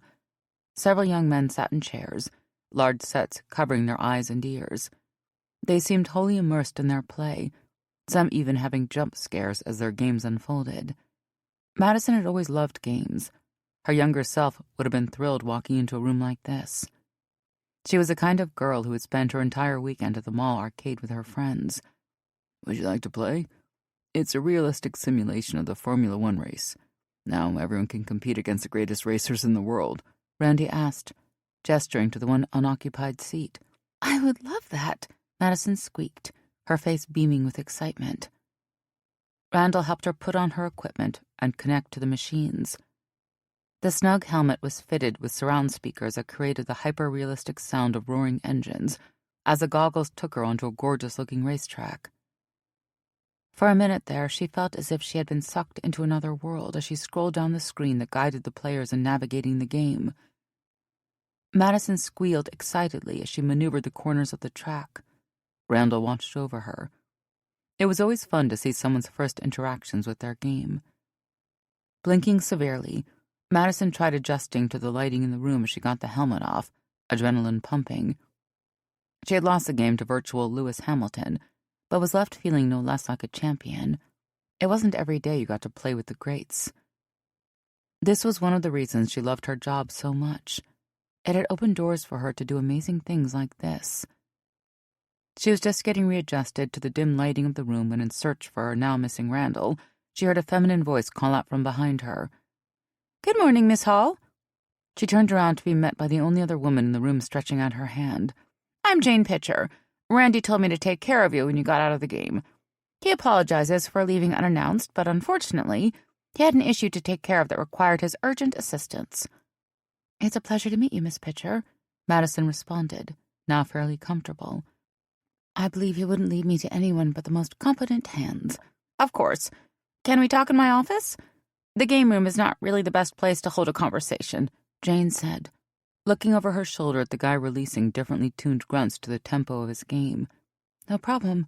Please lead the way," Madison replied before stepping aside and following her to a quaint little office just down the hall. "Well, Miss Hall, I hope you enjoyed Randy's tour. It was meant to show you why you would want to work with us. We want you to work with us to be just as excited about our games as we are. Working with chassis requires you to be adaptable and to put your best foot forward. We take a lot of care into what goes into our company and our products. That was our pitch. Now it's time for you to do yours." Madison handed Jane one of the 3 separate pitches she and her team had been working on since her last meeting with Randall. It was a multi-pronged approach, with parts for the more traditional modes of television and print as well as an aggressive digital campaign, all beautifully matched with widely researched facts, figures, and statistics. Jane smiled at the graphic designs Ruby had spent hours designing for the campaign. Their proposed ads were superb, unmatched by anything Jane had ever seen before. Madison held her breath as she came to the final pages, outlining the budget and time span they would need to give their best. This particular page was why she had come up with 3 different ideas. She always presented the best one, but sometimes the budget provided required her to go for a less intricate option. The Milky Way deal had pulled them out of the financial woods they were in, but adding chassis to her portfolio would knock out any financial woes for a considerable period of time. She needed this. Savannah needed this. Once finished, Jane closed the folder in front of her before speaking. "Well, now I see why Randy thinks so highly of you. He isn't one to easily give compliments, but he spoke very highly of you after the meeting you had. Now I see why." Jane paused to let her words sink in. I like the ideas you have for the campaign, and the budget fits snugly within our price range. So, it looks like you've got yourself a deal." An instant euphoric high hit Madison's brain as she shook Jane's hand. She couldn't believe it. This is what she needed. Everything was finally coming together after the rough patch Savannah had just gone through. It was finally looking like dawn after the last few months of sleepless nights. "Thank you very much, Miss Pitcher. I'm excited about this campaign.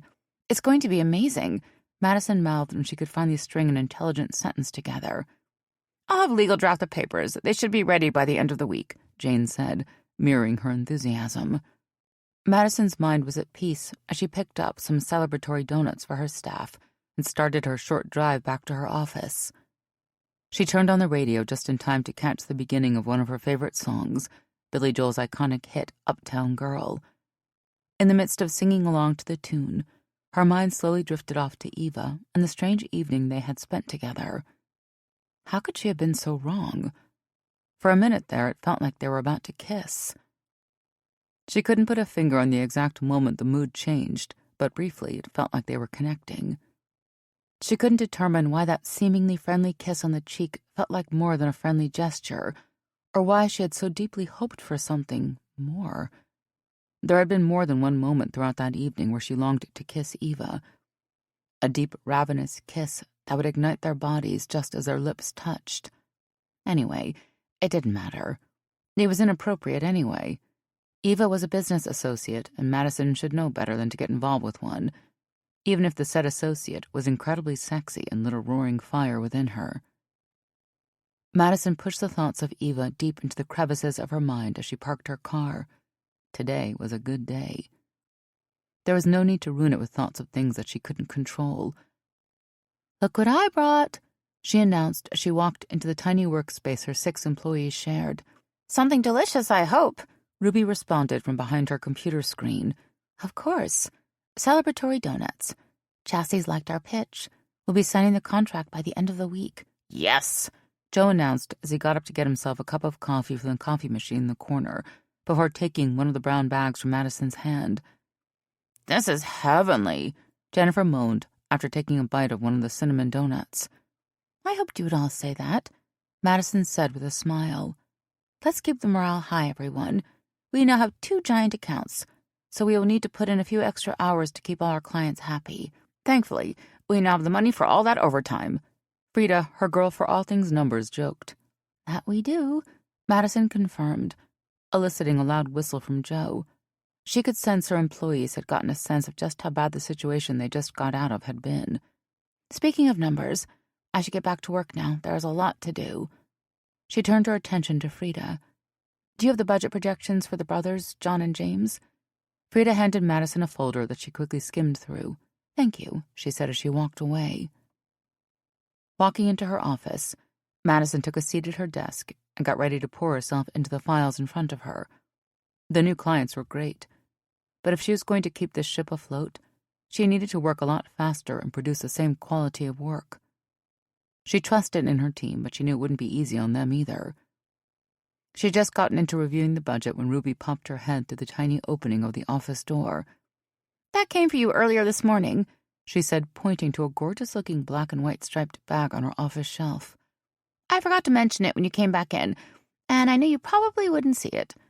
Madison scrunched her face. She hadn't ordered anything, and certainly not to her workplace. "Thank you, Ruby. The packaging looks expensive. You must have some pretty great taste, boss," Ruby continued. "Thank you, Ruby. Now get going. We have a lot to do." "Sure thing," Ruby responded before turning back and shutting the door behind her. Curiously, Madison got up from her seat and walked towards the shelf. She picked up the bag. It felt really light, much lighter than she had expected. She walked back to her seat before even attempting to peek inside. She opened the bag to find a gorgeous milky white box. Her curiosity now piqued. She slid the top off, noticing a card inside it. "Black seemed like just your color. E." A list of questions flooded her mind as she lifted the thin white paper covering, her heart now beating much faster, hands sweating. Who was E?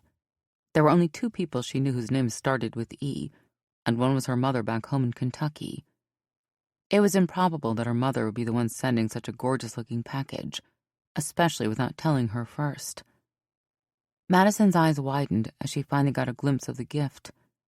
There it was, the most luxurious-looking set of scanty black lingerie she had ever set her eyes on. Chapter 6.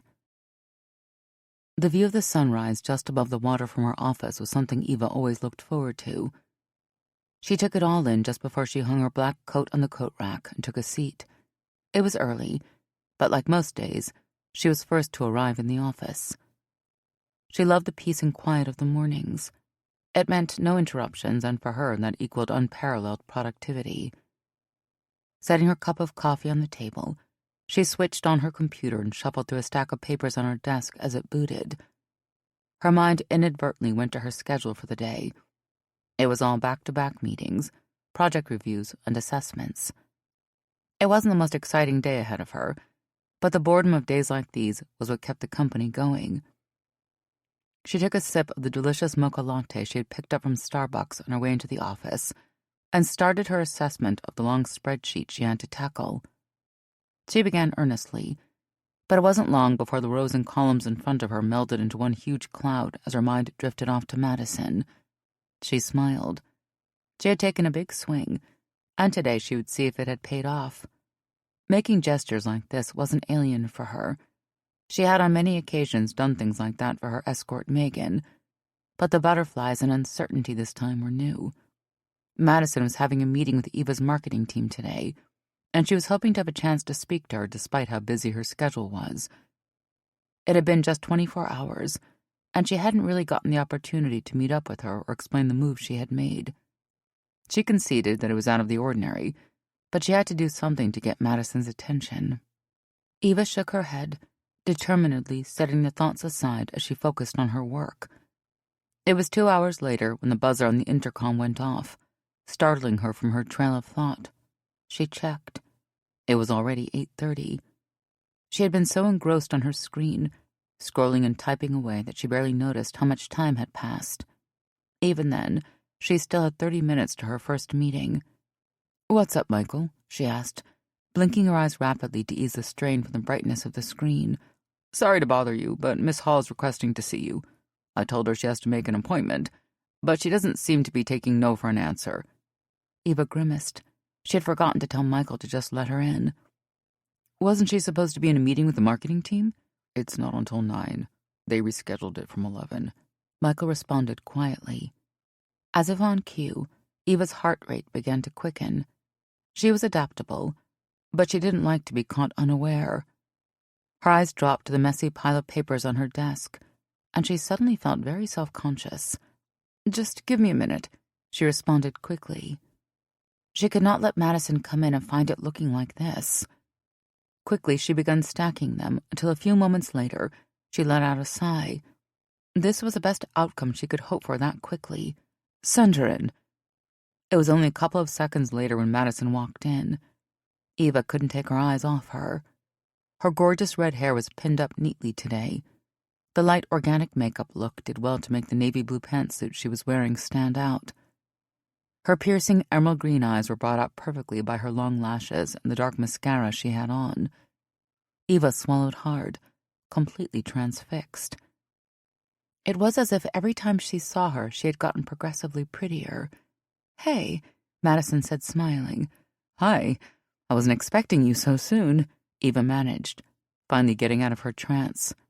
Madison stood at the door, visibly confused about what to do next. "Please, have a seat," Eva said, her heart now beating fast again as she gestured towards a chair right opposite her. Madison sashayed towards her and sat down, placing her case on the ground next to her, and sat. Her eyes wandered around the office for a bit, trying to pick a topic to break the ice and stop the now obviously awkward silence. Eva stared at her for a while, then, unable to stop herself, she moved her gaze from Madison's radiant eyes down to those luscious lips and back up to her eyes, where she met Madison's gaze squarely on hers, causing the temperature in her cheeks to rise. Quickly she spoke up. trying to tame her thoughts and bring them back to something more befitting of such an early morning. "How's the campaign looking? I hope the guys downstairs aren't giving you a hard time." "So far, so good. We've narrowed down the campaign ideas to just a handful of good picks, so today, hopefully, we will get the final word from the team so that we can sink our teeth into the practical stuff." "That sounds amazing. I can't wait to see it," Eva said, now feeling comfortable enough to lean back into her chair. "I can't wait to see you naked." They settled into silence, each eyeing the other. Eva enjoyed the heavy silence, Madison somewhat disgruntled by it. The rising volcano of emotion in both just dying to bubble up. "So, about lingerie, huh?" They blurted out in unison, causing Eva to chuckle as the color dusted on Madison's cheeks. Eva's eyes softened. Madison had a way of getting to her. It was in times like these where she was both so assertive and yet still so adorably demure that she had such a profound effect on her. "You go first." "I don't think I have met anyone who sends lingerie as a gift without even telling the other person they like them before," Madison said, lifting her eyebrow in an incredibly sexy manner. "I was just doing what you were too afraid to." "I could see you wanted to kiss me that night at the restaurant," Eva responded confidently. "Yet you also didn't make a move," Madison said, an amused look on her face. "I didn't want to kiss you because of our professional relationship. You are working for my company and all that. I didn't want you to feel pressured," Eva said earnestly. "So you sent lingerie instead?" Madison looked surprised. "It was a risky move, all things considered," Madison mused as she leaned forward on Eva's desk. "You haven't returned the gift, so I would imagine you liked it," Eva said expectantly, leaning in, her heart rate picking up again. "God, I need to see this girl in that lingerie." "It was cute, and black does look good on me," Madison smirked, more confident than Eva expected. "It's actually my favorite color." Eva blushed a little, a now familiar warmth in her stomach. She was definitely enjoying the back and forth, the cat and mouse. "I'm glad I got the color right. I'm sure it contrasts your skin beautifully. I can't wait to see you in it." "We'll just have to see about that," Madison said, smiling. "Well, let me take you to dinner then, for a start," Eva proposed, now confident that they were on the same page. "Name the time and place," Madison responded almost coolly, but her flushed cheeks were giving her away. "How about tonight? I can pick you up. Is 7 okay?" "That sounds perfect," Madison confirmed. "I'll see you then," Eva said, smiling just enough to expose her immaculate white teeth. Madison smiled back, her cheeks still flushed. The intercom buzzed. "What's up, Michael?" Eva asked without taking her eyes off Madison. "The marketing team is already in the boardroom. They're waiting for Miss Hall." "Okay, thank you, Michael. She'll be right out." "I should probably get going," Madison said, pulling every ounce of strength she had together to get herself out of that chair. "Sure. I'll see you tonight." Eva watched silently as Madison strode from her chair to the doorframe, a childlike sense of excitement building within her, her smile only widening at the realization. She had a date tonight, an actual date with a gorgeous woman. It had been so long since she was this excited about anyone or anything for that matter. She didn't know what would happen or where it was going, but she didn't have to. She was allowed to be happy, and at this moment, she was okay to just revel in this joy. "Are you sure you want to do this?" Eva asked Madison as they stopped at the big iron gates that were the entrance to Eva's driveway. "I can have my driver drop you off at your place if you want." Dinner had been the same as the last time, but perhaps more so, intimate and flirty. Eva knew she had made the right decision inviting Madison home with her, but at the same time, she wanted to be sure she wasn't crossing any lines. She knew the answer she hoped to hear, but she had to ask all the same. Eva took a deep breath as Madison stepped in, closing the distance between them, and kissed her softly. Eva kissed her back, at first slowly, sensually, before quickly it turned into a hot and heavy dance of lips and tongues. Eva's eyes darkened as Madison disengaged, her lips parting subtly in response to just how sexy the kiss was. This was all she needed. a sign that Madison wanted her as much as she wanted Madison. The lustful stares all throughout dinner had been clear. They had both been longing for the time they would be alone, just the two of them. Eva took Madison's lovely, graceful hand in her own and led her up the driveway to her house. "Wow," Madison said, looking up at the vast house, clearly taken aback. "This house is incredible." "Let me show you around it," Eva said, smiling. Madison took a step back to allow her to open the big front door. "Would you like something to drink?" Eva asked as she switched on the light. "I have a really great Merlot down in the cellar. A Petrus, I think. I've been dying to open it, but it never seems to be the right time." "Sure. How could I say no to that?" Madison replied, now on the couch intently watching Eva's every move. Madison looked nervous, and her big wide eyes just turned Eva on more. "I'll go get it. Be right back," Eva said as she briskly walked in the direction of the cellar, allowing Madison to settle in. This was really happening. Madison pulled down the top of her blue dress a little, allowing the top of her breasts to peek out just a little. She sat in the stillness and looked around. There was only one word to describe Eva's house, and it was gorgeous. Its high ceilings, white Italian leather couches, lovely wooden floors, and the most picturesque fireplace she had ever seen made for fantastic decor. Of course Eva's home would be exquisite. "I hope you like it," Eva said as she walked back in carrying the bottle of wine.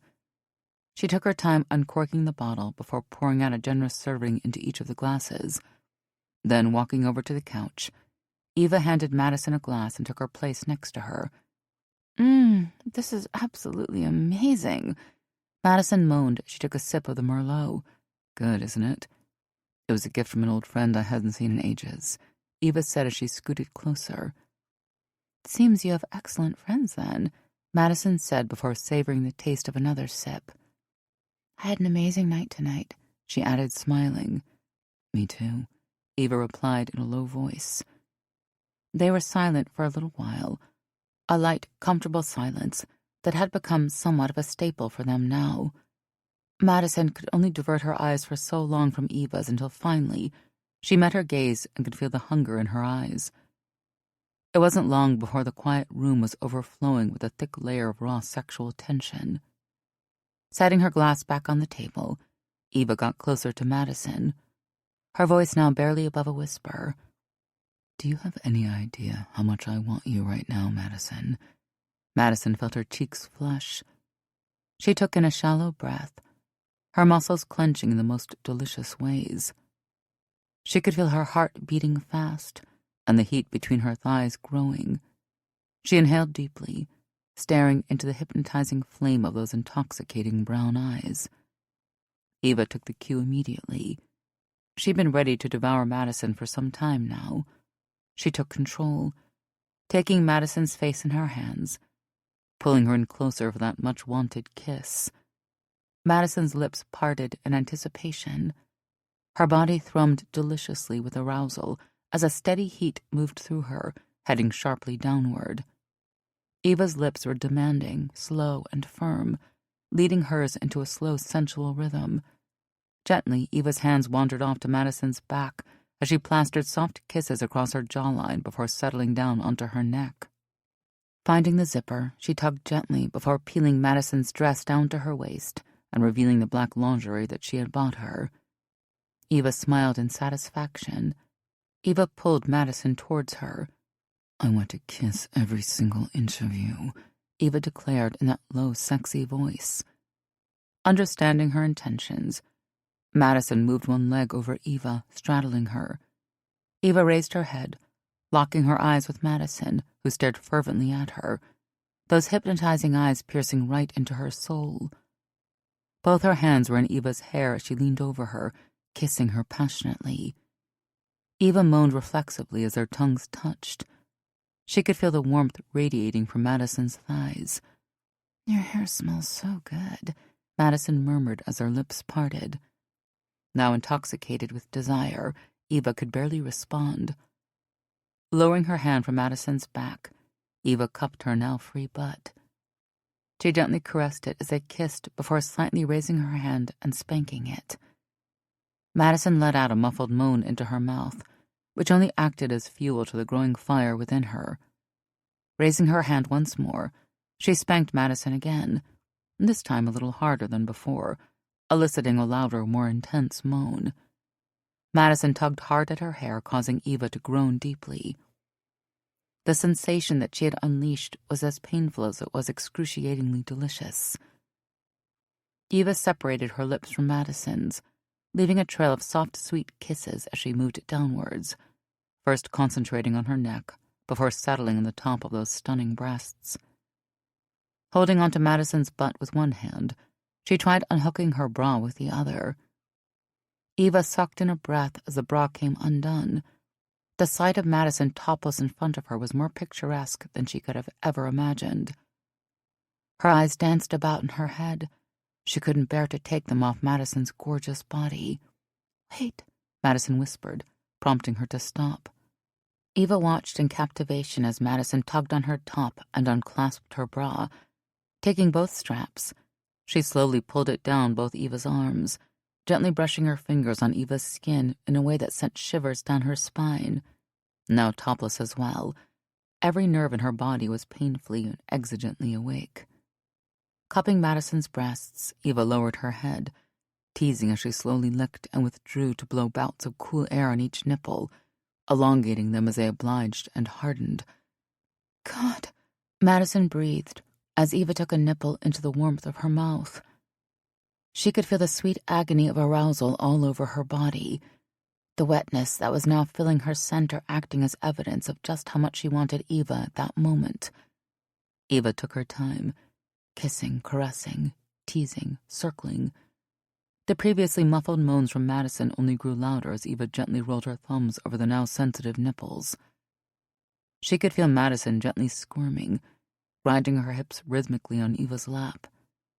Eva lifted her head, locking eyes with Madison, the tension between them now draining all the air from the room. "I want to make you come like this." Before Madison could even respond, Eva dived back in, sucking on one nipple in her mouth, circling the other with her thumb. Unwilling to stop this methodical assault on everything she thought she knew about her body, Madison gave in, enjoying every minute of it. She was taken, completely under Eva's spell, and whatever this was that Eva was doing to her. "Please fuck me," Madison begged, throwing her head backward, her body overwhelmed by the sweet sensation that had completely overtaken her. "Please," she begged as her mind began to go white, her legs stiffening. "Don't fight it," Eva reassured as she continued to give Madison that oh-so-sweet pleasure, causing her to tug hard on the skin of her back. But Eva was relentless. Then, unexpectedly, Eva sucked hard on one nipple, pulling on the other and sending a sudden overwhelming sensation that sent Madison over the edge, her body convulsing, sweet pleasure ripping through every part of her body. "Whoa!" was the only thing Madison could manage as she held on to Eva, who was helping her slowly come down the high of the orgasm. "You didn't know you could do that, did you?" Eva asked, smiling. "No clue," Madison responded, looking down at her, now having fully caught her breath. Eva stretched and got her shirt, spreading it on the couch before turning to Madison, who was still on her lap. "As much as I love the view, I would love it if you took a seat, and I will get us some refills," she spoke before pointing to the empty glasses on the table next to them. Begrudgingly, Madison obliged and slid onto the couch next to her. Eva walked to the table, popped the bottle and filled her glass, taking a huge swig before filling up her glass again. She walked back to the couch and handed Madison a drink. Madison looked up at Eva, a previously unseen intensity in her eyes before taking the whole glass in one gulp. "It's my turn now," she declared firmly. Before Eva could even get a word in, Madison dropped onto her knees and began to undo the button of her pants. "What are you doing?" Eva asked, an equal amount of surprise and excitement rising as Madison tugged at and pulled down her pants. "You'll see," was the short response as she secured her hands on Eva's hips before running her tongue along the width of her hips from one side to another. Eva trembled at the touch. The truth was that she had been so aroused from the visual of Madison, Her own orgasm wasn't far behind. Madison ran a trail of soft kisses across the width of her waist, again from one of her hip bones to the other, dancing along the barrier that was her panty line. Eva moaned softly, giving Madison the go-ahead she needed. Without breaking eye contact, she tugged at the panties that now acted as a barrier between her and what she so desperately craved. Slowly she ran her hands down the length of Eva's hips before coming up again and securing her grip. Eva watched in awe as Madison began her gradual ascent from her knees, following a trail of kisses up her inner thigh. Eva gasped. The feeling of Madison's warm mouth on her center was everything she craved at that moment. But it was short-lived as Madison retreated, starting her trail all over again. Please, Eva groaned in frustration. She was desperate for release. She took a breath, steadying her legs as Madison came up again. This time she did not have to wait. Madison went all in. With the quick successive motions of her tongue, she had Eva moaning. In the midst of her soft moans, Eva tried to stand still as the wonderful waves swept over her. She had to admit the challenge was half the fun. She dug her hands into Madison's hair, grabbing a handful, doing her best to maintain her balance as this incredibly sexy woman in front of her took complete control of her, making her squirm with need, taking her to heights of pleasure she hadn't experienced in years. It wasn't long before the orgasm tore through her. She wanted to kneel, but Madison wouldn't let her. She shook wildly, full sparks of color now the only visual she could see in her mind. Madison held on to her, steadying her by her hips until she began to come down. That was amazing. Eva heaved when she was finally able to talk, and Madison nodded in agreement as she ran her fingers through Eva's hair. Eva kissed her again. Should we go to the bedroom? Madison nodded, her big green eyes intense and alluring. Eva couldn't wait for more. Chapter 7. Madison blinked a couple of times to adjust her eyes to the searing light coming through the large French windows. She rubbed her eyes slightly. She was about to turn over to her side when she felt the weight of Eva's hand over her. That's when the soft realization dawned on her, the understanding that she had spent the night and that they were still tangled up in each other, limbs intertwined. She smiled as the previous night's events started floating back in, from her straddling Eva to being pinned against the wall. The relaxed feeling in every part of her body was a testament that Eva knew exactly what she was doing, and if the previous night was anything to go by, she wasn't afraid to show it off. Madison lay still as Eva stirred against her in her sleep, relishing the sensation of skin on skin that ascertained to her that they were both still completely naked. She glanced down at the beautiful woman sleeping next to her. Eva looked gorgeous as ever with her tousled hair over her face. Madison reflected. The reality of what was going on here had surpassed her wildest imaginations. She wouldn't have imagined sleeping with a client, definitely not her most powerful client, and definitely not being this calm about it. This was new for her, and she couldn't lie that it didn't make her somewhat hesitant, but she couldn't deny that she was enjoying every moment of it. She tried to shift and stretch out her now cramping left arm, when a sleepy Eva pulled back into where she was and firmly pressed her face against Madison's neck in a way Madison wasn't entirely sure whether it was intentional or not. She inhaled deeply, hyper-aware of the luxurious curves that pushed against her. She was still getting used to this tingly sensation that had now become her body's default reaction to Eva's touch. Madison breathed in again, taking in the delightful scent of Eva's hair that, for some reason, reminded her of a warm summer day. She smiled as Eva settled back into a slow, deep breathing pattern that assured Madison that she was still fully asleep. Madison glanced down at Eva. She hated to wake her, but her hand was getting numb, and in a few more minutes she would lose complete feeling in her arm. She didn't know exactly what to do, but whatever it was had to be quick. Slowly she began to pull her hand from under Eva's neck, making her moves as slow and calculated as she could. She had just about succeeded when she heard the faint complaint. "Oh," Eva mumbled as her eyes opened to meet Madison. Her expression was seemingly alarmed before recognizing the face that was looking guiltily at her. "You're still here," Eva mumbled as she tried to get her wits together. Madison froze. She hadn't realized that she had tugged on a handful of Eva's hair as she tried to finesse her way to proper blood circulation. "I just totally woke you, didn't I?" "You did," Eva said as she took a deep breath and lifted her head. Rubbing her eyes softly, she adjusted to an awakened state. She looked around, very content with the sight in front of her. "Good morning, sleepyhead," Madison said sheepishly as she stretched herself before lying back down on her side, facing Eva. "Good morning," Eva whispered back. For some reason, those seemingly forgettable words felt like the best she had ever heard. They stared at each other silently for what seemed like forever. "I was squishing you, wasn't I? I know I've been accused of being a bit of a bedhog before." "Just a little," Madison responded as she looked into her eyes. Eva stretched her hand and moved the tiny tufts of gorgeous, vibrant amber hair that obstructed parts of Madison's perfect face. Eva's concentration was lost on those expressive green eyes that shone brightly in the morning light. She could look into them all day. The thought blew her mind. She never imagined that she could be this overtly attracted to another person. Madison snuggled in closer, and with one strategically placed thigh, the heat rippling between began to grow. Eva could feel parts of herself start to throb.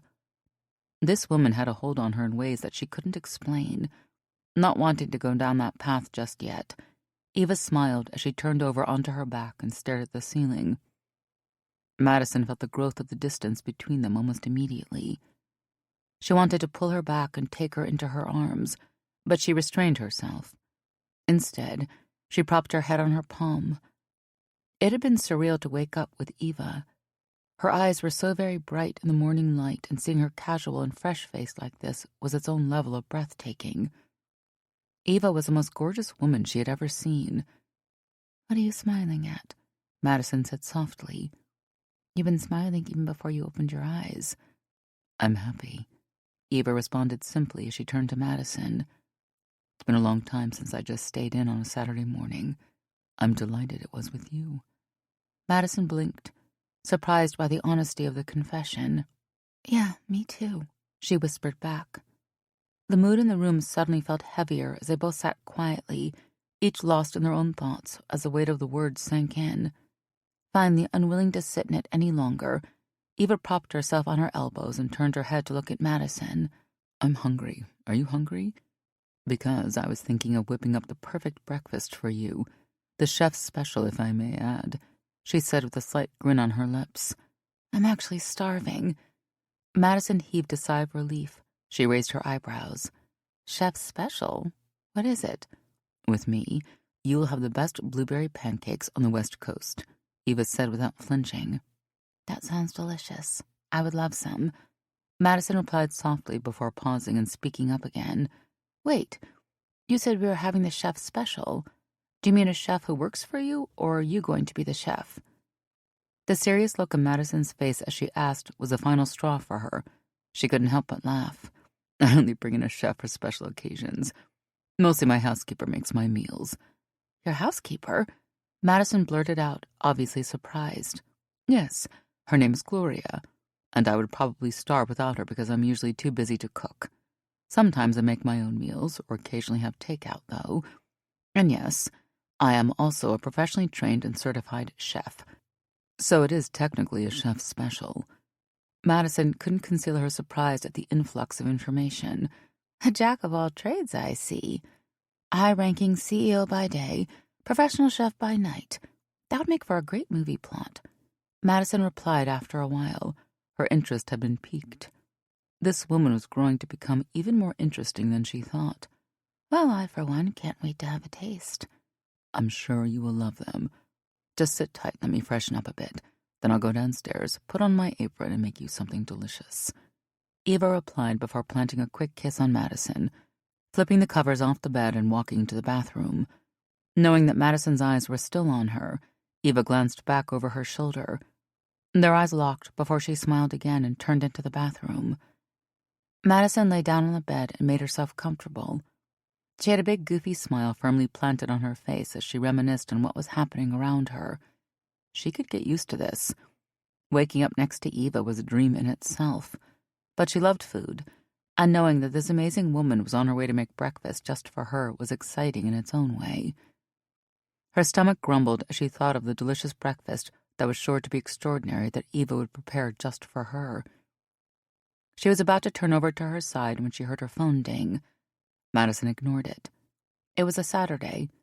Whatever it was could wait until she had breakfast, right? She sat quietly staring at the ceiling as the phone continued to ding, the vibrations as a chain of text came in now getting on her nerves. Agitated, Madison stretched her hand, reached out for her phone, and stared into the screen. "Hey, sexy. It's been a while since we got together. Call me Heart." Madison stared at the screen confused. She attempted to unlock it, but it wouldn't budge. Who was this, and what exactly were they talking about? She stared at the phone for a few more seconds before she realized she was holding Eva's phone. Madison froze. What were the odds they had the exact same color and model of phone? Of course it was a popular phone, but still. It took her a short while to comprehend the fact that she had already read Eva's message.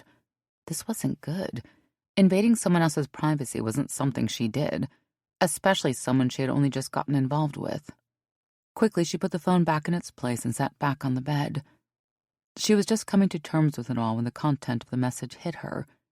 She had been under the impression that Eva was single, and that message suggested anything but that.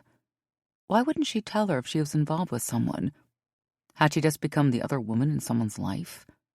Her body suddenly went cold, and her mind froze as a tsunami of questions now flooded her mind. What was she to do here? Was she supposed to ask Eva about the message? Would Eva even believe that it was accidental? A sense of dread and instant panic came over her. She began to feel as if the walls were closing in on her.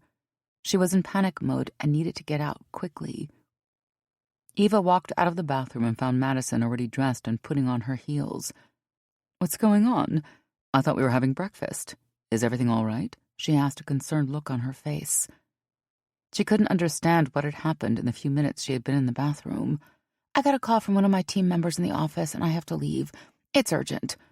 "I hope it's nothing too serious. Do you need a ride there?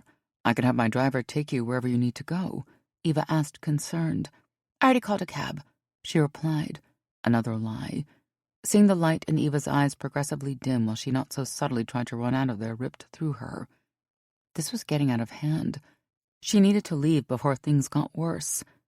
She picked her bag, jacket, and shoes, kissed Eva on the cheek, and left. Madison's heart sank as she waited for her cab just down the street. She didn't even know what was going on, but she needed to process everything that had just happened. The one thing she did know was that she needed to be in her own space to process everything. 10 minutes later, a red Subaru Impreza pulled up to the curb where Madison was standing. She sat in the back seat and looked out the window as the driver began the journey to her apartment. She sat still, idly counting the trees as they passed them, trying her best to keep her mind off what had just transpired. She had just noted one particularly gorgeous California buckeye when she heard her phone ring. She held her breath. What was it now? All she wanted to do was get home and bury her head in all the projects she had been ignoring the past few days. She shuffled through her bag and found the device and was relieved at the name on the screen. She picked up. "Hey, Mama. This is a nice surprise." "Hello, baby. How was your weekend going? I hope you're still in bed having a rest and not ruining your eyes by staring at that computer all day." Madison smiled, and a sense of warmth went through her. She had missed her mom even when she complained about her working too much. "No, Mama. I'm not at work today. I decided to take this weekend off and just rest." "That's fantastic, baby. I always say that you work too much, just like your dad. Also, it's been almost 2 weeks since you called us. Don't you miss your old folks down here?" Madison smiled. "I'm sorry, Mama. I've just been swamped. Work is crazy right now. Speaking of Dad, how is he?" "He's doing great. He's busy on the farm as usual. We got a couple of new colts just the other day, and he has been obsessing over them, tending to them like his babies. You know how he gets." Madison paused as her face lit up. She was filled with nostalgia. She remembered just how excited her father became every time one of his mares had a foal, or when they added new ones to the fold. Her mother chuckled a bit before continuing. "No, you know your dad and I's 30th anniversary is coming up, and we're having a little party. It's not going to be a complete haul hoedown without our little girl there, so I'm going to need you to come down here." Madison knew precisely where this conversation was going. I would love to come, but I've been busy with work the past couple of weeks. I don't think I can make it. You have to come. I'm sure California and that office of yours aren't going to burn down because you came down here for one weekend for your parents' anniversary, her mother insisted. Her mother was a very determined woman. It was almost impossible to get her to change her mind once it was set on something. Madison stared out the window as she considered it. The people walking along the streets and the cars driving by suddenly seemed a lot more interesting. "Maddie, are you still there?" Her mother's voice brought her back. How about I try to make it home for the 4th of July? Madison bargained. "You could make it if you really wanted to.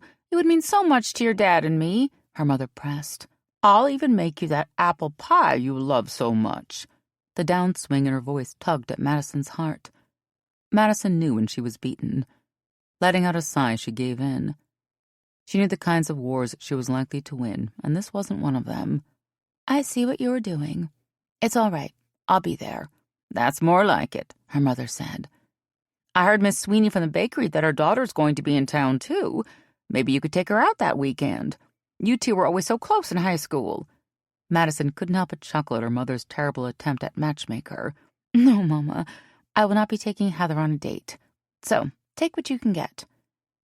She could hear the audible sigh from her mother on the other end of the line. All right, then, but at least think about it.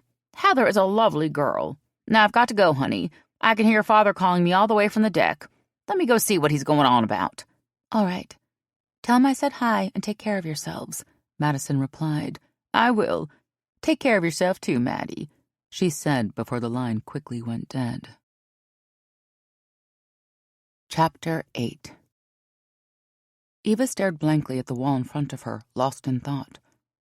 She had just called Madison, and just like the countless times before, her call went unanswered. The silence was getting to her. She wondered what had transpired in those few minutes she had been in the bathroom that made Madison literally run out the door of her house. They hadn't talked since then, with Madison seemingly avoiding any chance of bumping into her by scheduling her meetings at times that Eva was always busy.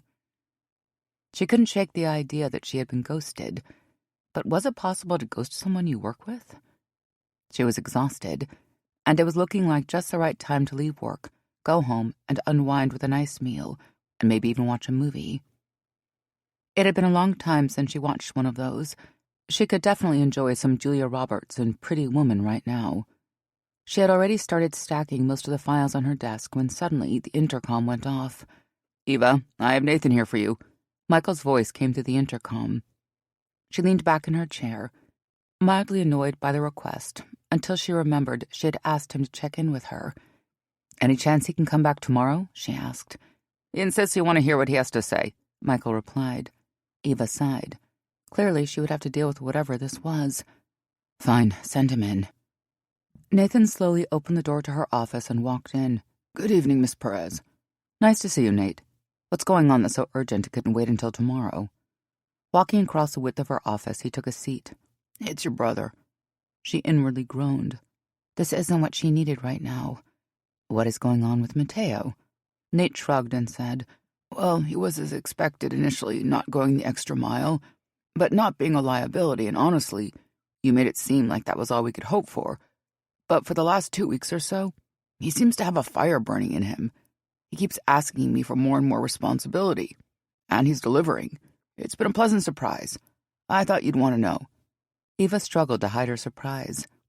This was an unexpected update and truly more than she ever anticipated for Mateo and the company. Well, thank you for bringing this to my attention. I'm pleased my brother is doing so well under your leadership. I'm just doing my job, Nathan said, clearly embarrassed with the praise. If there isn't anything else, Eva prompted. This was better news than the rest of her day dictated, but she didn't really have the energy to consider another conversation. No, nothing, he said, quickly standing. Okay, have a good evening then, she said, gesturing towards the door. Nathan said good night and made his way to the door. Eva stared at him as he walked. He would have done great as a military man, with his brisk walk and usual sharp attention to what was happening around him. Well, that was one thing to delete from her list of things to worry about. Her brother. She should call him to ask him directly how he's doing, judge his enthusiasm for herself, but it would have to wait. She would deal with him in the morning. But right now what she needed to do was get home, run a warm bubble bath, light a scented candle, and finish up the bottle of Prosecco that was in her kitchen cabinet. She had just finished sorting out her desktop for the next day's work when she heard a light tap on the door. "Come on in, Michael." She raised her voice slightly as she tried to find one of the reports she had to review the next day from the cluttered space that was her home screen. "Can we talk?" he asked immediately as he stepped into the office that was now gorgeously illuminated by the setting sun. "Sure thing. What's up?" Eva responded with a slight upswing in her voice, just as she found the file she was looking for, before beginning to shut down her screen. "I could never get used to just how gorgeous the view from this office is," Michael said as he walked over to the large floor-to-ceiling windows that allowed Eva a glorious view of the city below. Michael had always begun his conversations with the most random openers, and considering just how attentive he was, it was always nothing less than enjoyable to talk to him.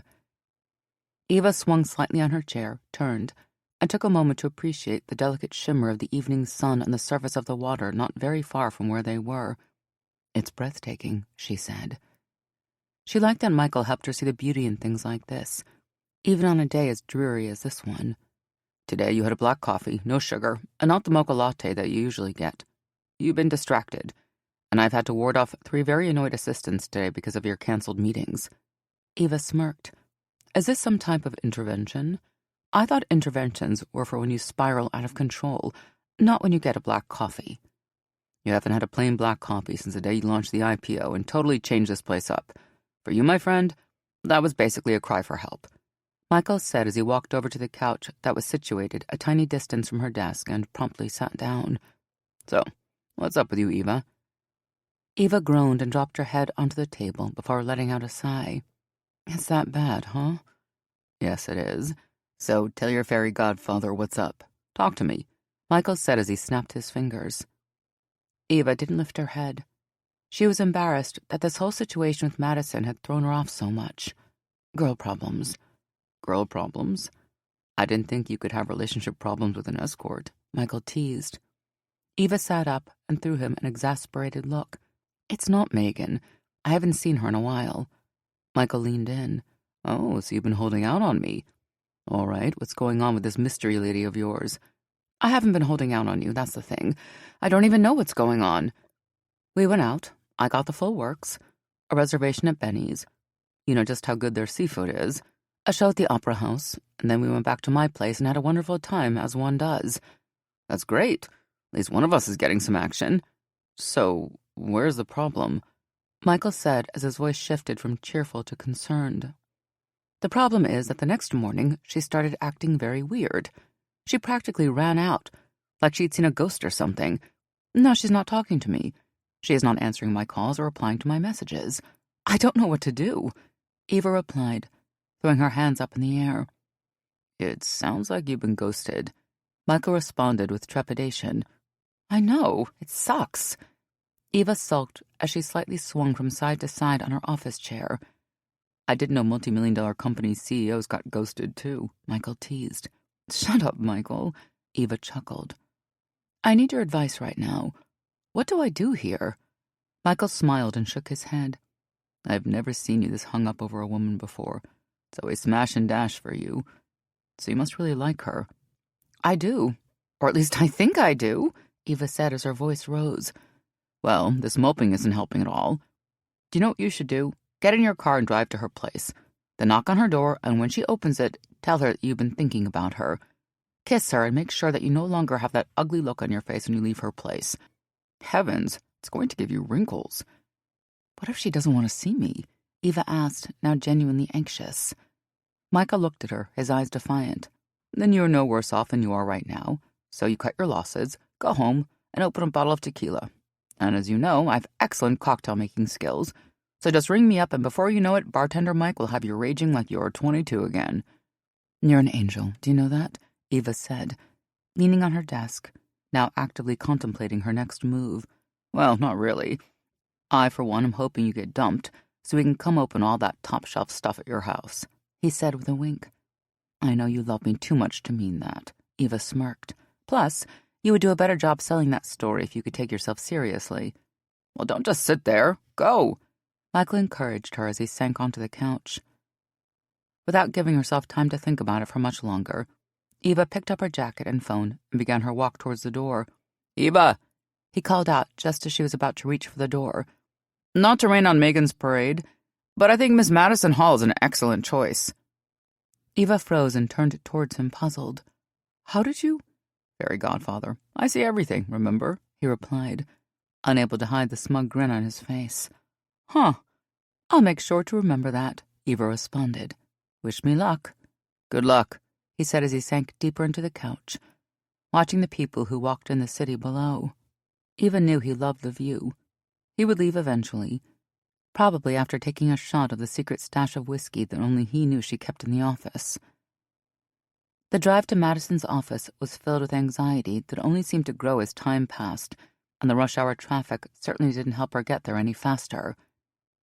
It was already 7 p.m. when Eva got to the old office building all the way across town. Checking her clock, she was unsure if Madison would even be in her office. However, she was running on adrenaline and the faux confidence of bad decisions. She would try anyway. Eva's heart dropped as she got off the elevator and walked into the workspace. It was deserted, not a single sign of life. She walked past the tiny and crowded shared workspace, cluttered with stacks of papers and files, until she found herself outside a door with a metallic tag that had the name Madison Hall boldly written on it. Lightly, she knocked on the door and waited for a few seconds before opening it. "Go home and get some rest, Kenny. We'll look at it tomorrow," Madison said without lifting her lovely head from the laptop screen her face was buried in. "I don't know who Kenny is, but I'll definitely pass a message to him when I finally find out," Eva retorted as she leaned on the doorframe, her arms crossed across her chest.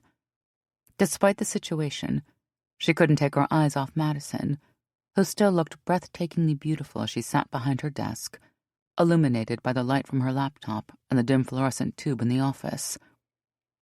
Startled suddenly by Eva's voice, Madison looked up, completely unable to hide the surprise on her face. Eva was the last person she would expect at her office, especially after how she had behaved over the past few days. "So, this is where the magic happens, where you come up with all your brilliant ideas and concepts," Eva said, looking around, trying to seem completely unperturbed. "Eva, what a surprise. I wasn't expecting you," Madison said, trying to recalibrate herself. She gave Eva a quick up-and-down sweep as she confidently walked around the room. She looked gorgeous as ever in a purple chiffon blouse, black skirt suit, and matching heels.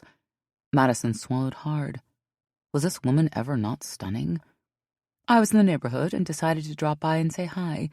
I hope you don't mind," Eva lied as she tried to pass off a cool demeanor that was the complete opposite of the volcano of emotions she was experiencing at the moment.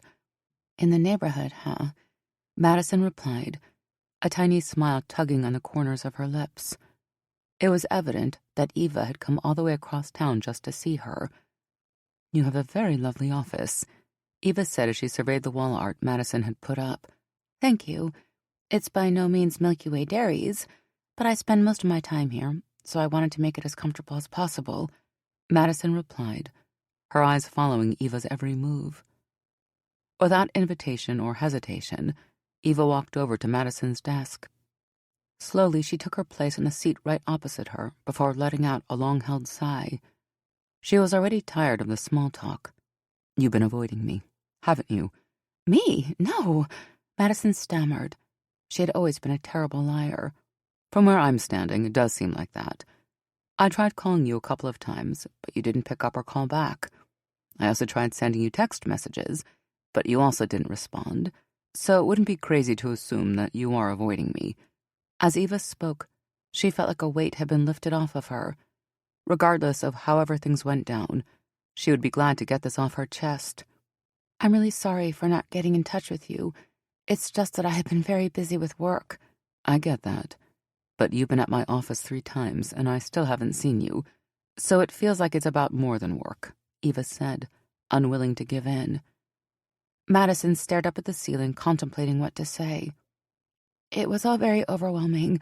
I freaked out, and I ran," Madison said, giving an oversimplified explanation of what had happened. "Why?" Eva asked curiously, raising her eyebrow. This woman was a definition of persistent. "I'm just not used to this yet." She knew it was a cop-out, but everything was just too raw right now. If whatever this was going to survive, she needed to take things one step at a time, and questioning who else Eva was seeing after one night together wasn't exactly taking one step at a time. "Is there anything I can do to help with that?" Eva asked with a confused look on her face. Madison was turning out to be a much more complicated person than she had initially thought.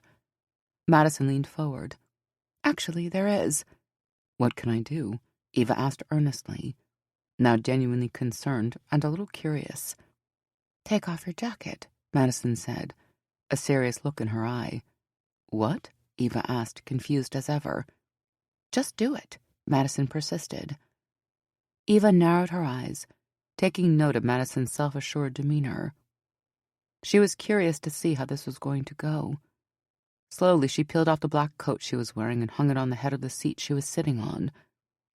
"I don't think I have told you this, but you are very beautiful," Madison said from behind her desk. "Absolutely stunning." Eva couldn't help it. Her cheeks blushed as she smiled. She wasn't used to women being forward with her. She was usually the one who was forward. She kept her eyes on Madison, who now had her elbows on the desk, leaning towards her. "You look so stunning in that blouse. I even feel half bad that I had to take it off you," Madison said as she slowly got up and walked the few steps to where Eva was before stopping right next to her and leaning against the desk. Eva looked up and smirked, now fully aware of what Madison had in mind. "Shouldn't we at least finish talking first?" "What else is there to talk about?" Madison said in a soft, sexy voice that sent flutters down Eva's spine. Her eyes had darkened. The heat from her stare seemed to suck all the air out of the room. As she spoke, her lips curled in the most sensual way. Eva's lips parted at the sight. Madison bent over, tucking wayward strands of Eva's hair behind her ear. Gently she cupped her face and leaned in for a kiss. She started off softly, but as the moments progressed, it grew hungry, a roaring fire that was anything but soft. Eva's mind went blank. Any protest she had faded away into the distance as she savored the kiss, enjoying the cherry taste of Madison's lips before pulling away. She needed to take in a few breaths. Kissing Madison made her forget everything, even how to breathe. In her now lust-induced fog, the kiss felt powerful, fast, and slow at the same time. It was intoxicating, and to Eva's surprise, quite dominant. She pulled Madison back and kissed her passionately. Eva could feel every last sense of self-control wash away as their lips locked. There was heavy chemistry between them, a sense of electricity she couldn't explain, and one that, at this moment, she felt she couldn't live without. Not wanting to get carried away too soon, Eva pulled back to meet that hypnotizing spark in Madison's eye. She liked to take her time with sex, to pace and savor it, but it didn't seem like she would be getting the chance to lead today. Madison held eye contact as she stretched out her hand and ran her index finger from Eva's lips down to her chin, before slowly running it across the length of Eva's chest. "Stand up," Madison commanded, her voice now authoritative and intoxicatingly sexy.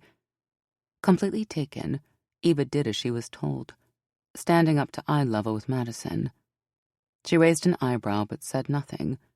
She wasn't used to being submissive, but there was something about how Madison was being that allowed her to willingly give up control.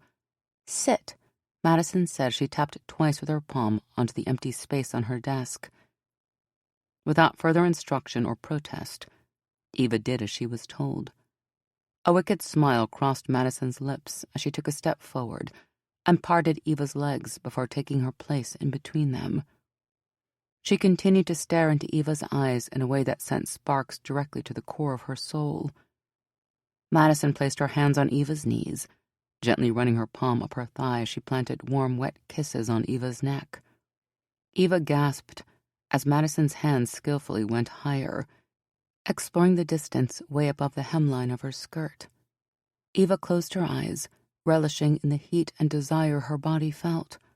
Slowly, Madison trailed kisses from Eva's neck down towards her shoulder and gently over the neckline of Eva's blouse before pausing for a moment.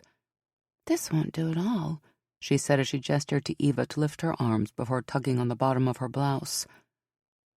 Eva dutifully did as instructed, allowing Madison to tactfully get it off her. Eva felt thrills running through her. Better? Eva asked as she looked up at Madison, who was now just slightly taller than her. Madison didn't respond. Instead, she bent over, her lips meeting Eva's with a renewed passion, a fire that communicated more than any words she could string together. The heat between Eva's thighs grew as Madison pulled up her skirt and pressed herself against the space between her thighs, her hands exploring Eva's now exposed breasts, eliciting a noticeable reaction from Eva. Maintaining the intensity of the kiss, Madison slipped one hand in between Eva's thighs, feeling the warmth radiating from them as she rose higher. In the blur of desire, Eva moved her hands, grabbing Madison by the waist, drawing her in closer. Madison retracted, stopping the onslaught that was just beginning to take off. No. Eva looked up at her, a little confused. Madison narrowed her eyes, extracting her hands from Eva's skirt. She moved up and unclasped her bra. Eva breathed in sharply, her nipples already hard from the firmness of Madison's touch. Madison slowly slid the straps of Eva's bra down the length of her arms, stopping smack in the middle of her wrists and elbows. Eva watched curiously as Madison directed her hands to her back and, using her bra as a harness, fastened them tightly to her back. "Is that too tight?" she asked in a gentle yet sexy, stern voice. Eva shook her head, causing Madison to unleash another one of those killer smiles that made her stomach flip-flop. Madison went all in, starting with deeply kissing Eva's lips, slowly building momentum before trailing warm and wet kisses down her neck. Eva whimpered as Madison suddenly stopped, skillfully focusing the attention on one spot at the base of Eva's neck before taking a tiny bite. Eva threw her head back as an audible moan escaped her lips, the intoxicating mix of pain and pleasure sending a sharp wave of arousal firmly downwards. Madison continued to kiss her neck, but did not dwell and instead continued her trail downwards until she finally got to Eva's breasts. Without missing a beat, Madison took hold of both of Eva's breasts, sensually caressing them as she took one nipple in her mouth and circled the other with her thumb. They maintained eye contact as Madison continued to circle, lick, and suck in ways that drove a now constantly moaning Eva over the edge. Unrelenting, she continued the onslaught for a bit, as Eva began to grind on the desk, desperate for more. Madison took this as her green light. Using one hand, she grabbed Eva's ass, squeezing it, and directed the other masterfully to the space in between her legs. An audible gasp left Eva's lips as Madison rubbed over the top of her now soaked panties. Eva's sense of desire now almost wholly overwhelming her other senses. She pushed herself further onto Madison's nimble fingers as Madison applied pressure between her legs. You're so wet," Madison groaned, slipping her fingers over Eva's sex, teasing the most excruciating way. The movement started off agonizingly slowly, shifting between periods of up, down, and circular patterns, only just creating a rhythm before switching up again. "Please," Eva begged, unable to control herself any longer. She was desperate for release. She had never felt this turned on and vulnerable with anyone. Madison continued unfazed, applying pressure then easing it, reveling in the symphony of soft, sweet moans that came out of Eva's mouth. Eva pushed back against Madison's hand as the tension built slowly within her, desperate, greedy for more than what Madison was willing to give. Madison spoke up. "Now let's play a game. Do you like games, Eva?"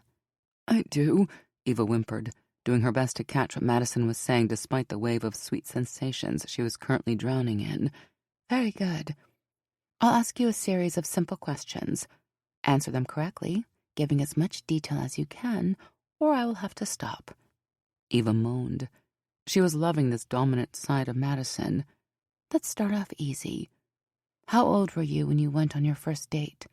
16, Eva whispered, as she threw her head backward, riding the sweet wave on Madison's fingers. "With a boy named Johnny Robinson." "Very good," Madison assured, now quickening the rhythm of her fingers, causing Eva to moan even louder. "Where did you go? Benihana, he saved me. Eva paused, the sensations that were welling up inside her making it more difficult to remember. I mean, he saved up working at the corner store to take me, she stammered. Oh, fancy, Madison smiled. She could see the vein in Eva's forehead begin to bulge, a sign that things were going according to plan. Did you like Johnny? God, no, Eva groaned. I was in love with Teresa Mendez from AP Chemistry, she stammered, barely managing before letting out a series of sensual moans. She had gorgeous eyes. Eva was beginning to feel a sweet tingling sensation starting from her fingertips and toes. She was losing track of everything. Her name, the date, the year, but she was determined to continue. How scandalous. Madison's eyes danced as she smirked and feigned shock, a reaction that went completely unnoticed by Eva, whose eyes were now sealed shut. Madison could tell she was so close to the edge. She had to act fast. Eva sucked in a breath as Madison carefully eased her fingers inside her, firmly connecting them. Eva could feel Madison starting slowly, first with two of her fingers edging on before slowly adding another. Eva gasped. She was enjoying the fullness of this feeling. She arched her back, helpless against the overwhelming tide of feeling, as Madison slid her fingers in and out, increasing the tempo, curling them slightly upwards and eliciting a deeper, more carnal response from her. Forgetting she had been tied up, she tried to reach out. She was desperate to touch, to run her fingers through the thickness of Madison's red hair. Eva cried out, losing control of all her senses as Madison found and dragged her fingers along the ridged sweet spot inside of her. With each thrust, Eva was losing control. The sensation that started from her toes and fingertips was building. Her body was now on fire, her muscles steadily stiffening, but the onslaught was relentless as Madison continued faster and deeper. Eva was dangling on the edge, just on the verge of sweet release. Madison steadied her thrusts, concentrating the pressure, making sure to maintain the rhythm. Unable to help herself, Eva thrust her hips, desperate to correctly match her motion. Timing it perfectly, Madison used her thumb to rub against Eva's clit, in a move that made her lose all sense of control over her body. Eva's back jolted forward as she lost herself in the sensation, releasing a series of loud, sexy moans that only became louder as she rode out the mighty waves of pleasure that flooded every inch of her.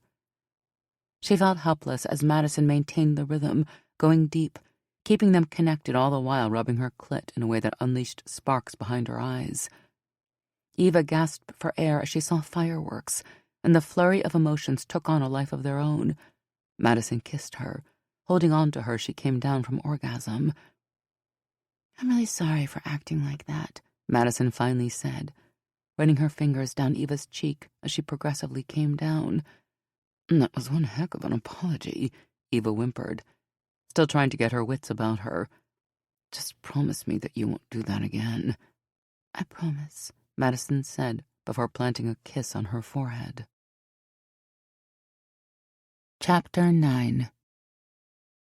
Madison hurried down the hall of the Yellowstone Clay studio.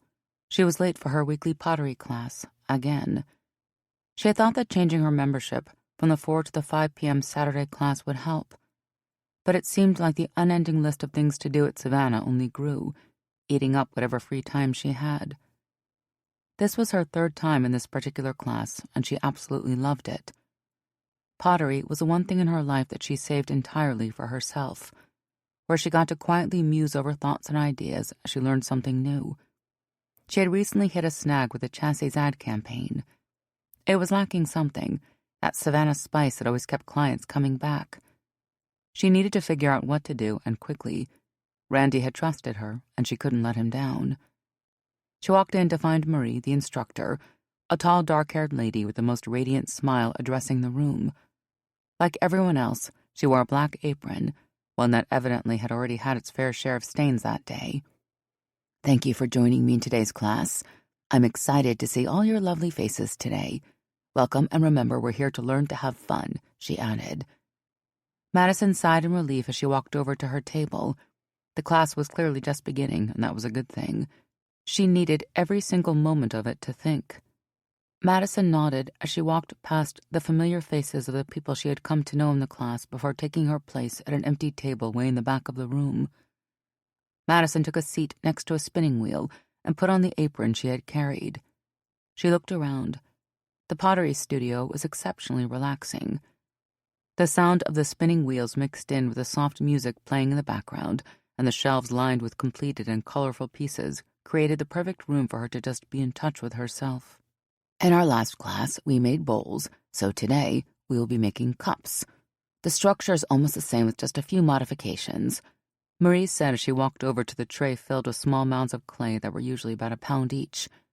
She picked one up and proceeded to slowly explain the process as the class carefully watched on, answering any necessary questions in the process. Then, satisfied that they were all on the same page, she distributed the clay and the wheels began whirring. Madison had gotten accustomed to the routine. In fact, it was pretty cathartic for her. She turned on the wheel, dipped her fingers in the small bowl of water next to her and wet the clay before laying it on the wheel.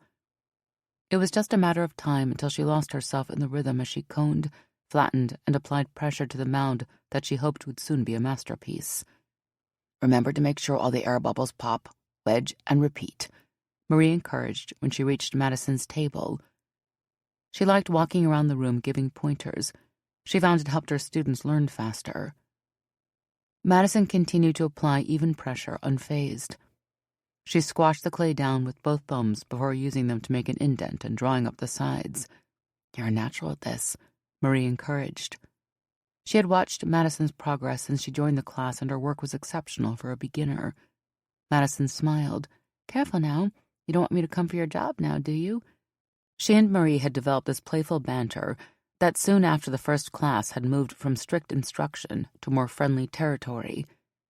Madison didn't have many friends outside of work, so it was always fun to meet and interact with other people who didn't eat, live, and breathe Savannah like she did. Marie laughed before handing her a tiny bit of leather. "Maybe in a couple of months. Now pinch the rim with this. No one wants to use a cup with rough edges." "I don't know. I mean, this is my 4th time here, and this cup is already looking pretty good. I might just be the Picasso of cups," she said confidently just before the delicate piece she was working on crumbled on the bottom. "Looks like you didn't leave a thick enough base there, Picasso," Marie said, a smug look on her face. "Huh," Madison said, visibly exasperated. "Don't worry, this kind of thing happens all the time. Just rework it and start again," she said, a kind look in her eyes. "You're making progress. Don't give up." Marie continued before walking over to the table of an older gentleman just next to her. Feeling a bit angsty, Madison craned her neck to look around the room. Everyone was busy working on their pieces, even if some did look more like bowls than cups. She took in a breath before starting again. Half an hour later, on her stool, just as Marie was winding the class up, Madison had a tiny teacup to show for her efforts. "That was great progress, everyone. I can't wait to see you all next week," Marie said as the class wrapped up and the students cleaned up their working space. Madison was at the sink cleaning off the clay in her hands when Marie walked up to her. "Picasso," she called out just as she reached her. Madison smiled at the name and turned to face her. "Go on. Is that the best you've got? You're actually pretty good at crafting. Maybe, just maybe in a few months you could be good enough to lead this class," Marie said as she leaned on the surface next to her. Madison's eyes narrowed as she turned her attention back to her clay-filled hands. "Noted. I'll make sure to reach out if I need a job. My friends and I are meeting for a couple of beers at the bar downtown. You should come. I think you'll fit right in." Marie's offer caught Madison off guard. She didn't have any plans other than going home to binge-watch reality TV and stuff her face with Chinese food. Being around other people didn't seem so bad. "Yeah, sure, I'll join you." Marie's face lit up. "Great. Let me finish up here. I'll meet you outside," she said before leaving Madison behind and clearing out the room. She had a spring in her walk, one Madison had not noticed before. A short while later, they were in a cab heading downtown. Marie was excellent company, which made Madison wonder why they had never gotten to know each other before or spent time outside of the pottery studio together. The previously blue sky was now filled with shades of red and orange, as a sunset slowly highlighted the transition from day to night. Darkness had slowly started creeping in as they finally arrived at the bar, just as the streetlights were turning on. A large bright neon sign with the inscription PJs hung prominently on the wall outside. Soft pop music that went perfectly with the relaxed feel of the establishment welcomed them as they got in. It was still early, so a few people were only just streaming in and taking their places on the bright-colored neon furniture that meshed surprisingly well with the wooden tables, creating a unique ambiance. The neon signs and drawings inside helped to illuminate the room, giving off a glow in the dark atmosphere. Those wouldn't have been the design choices Madison would have made, but it had a decent enough patronage for this early in the evening, so they had to be doing something right. She could tell it was a little more upscale than the other bars in town from its location and the older, more mature crowd it attracted. "Have you ever been here?" Marie asked over the music. "No, this isn't really my kind of scene. I'm more of an indoors kind of girl," Madison responded as her eyes swept the room. "Well, don't knock it at first glance. Give it a chance. You'll love it," Marie said as she led her through the maze that was the seating. Madison followed closely behind Marie as she traipsed through the bar until they got to the very far end. "Seems we aren't the first to arrive," she said as she pointed in the direction of one particular booth and quickly walked towards it. She let Madison sit before gliding onto the position right next to her. Sitting on the side opposite them was a friendly-looking blonde whose face beamed just as they sat down. "I see someone is already setting the mood for the evening," Marie said in reference to the spicy fries Ellie had already ordered. "Glad you could finally make it," Ellie said. "Joe bailed, and I was starting to fear that you would too," she said with a hint of sadness in her voice. "Miss all this?" Marie hyped her up. "I could never." "Why couldn't Joe make it?" she asked, stealing some of Ellie's fries. Ellie rolled her eyes, waving fries in her hand. "He gave me some lame excuse. Anyway, it's okay. We are here to have a good time, so screw him, right?" "Screw him," Marie interjected, before turning the spotlight onto Madison. "This is my friend from the pottery class I teach. Madison, this is Ellie. Ellie, Madison." Ellie shook Madison's hand with a broad smile on her face. "Pleasure meeting you, Madison. The first round is on me." "Honestly, I really could use a drink," said Madison as she took a good look at Ellie. "That's my girl. We are celebrating tonight, Madison," Ellie said as she downed what was left of her drink. "What are we celebrating?" Madison asked curiously. "Freedom. I just got a divorce," Ellie said as she eyed one of the waitresses, hoping to order their first round. "Oh, I'm sorry," Madison said, now concerned about what she had just gotten herself into. She shot Maria concerned. Should she really be her drinking look? "Don't worry about it. He was a prick anyway," Ellie said as she called the waitress whose attention she had just caught. The waitress came over and took their orders, and soon enough, they had 3 Midori sours in front of them. "To freedom," Ellie toasted. "To freedom," Marie and Madison responded in unison. They looked at each other and laughed. "So, Meg, how's business?" Ellie asked after taking one long sip from her glass. "Tonight is about you, honey. We don't need to talk about me," Marie insisted. "Meg?" Madison interjected.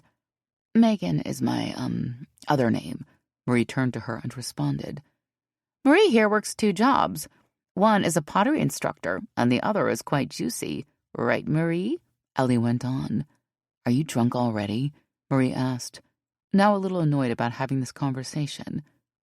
She took a sip of her drink before looking towards Madison. "I also work as an escort called Megan." "Oh," Madison said, nearly choking on her drink. "I've never met an escort before."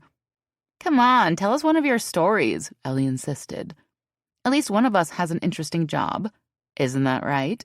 she asked, seeking support from Madison. "Right," Madison said, her interest now piqued. Drinks flowed as the night went on. They had laughed hard as Marie gave them little tidbits into her career. Madison was fascinated. She had never met, let alone been friends with anyone who worked in the adult industry.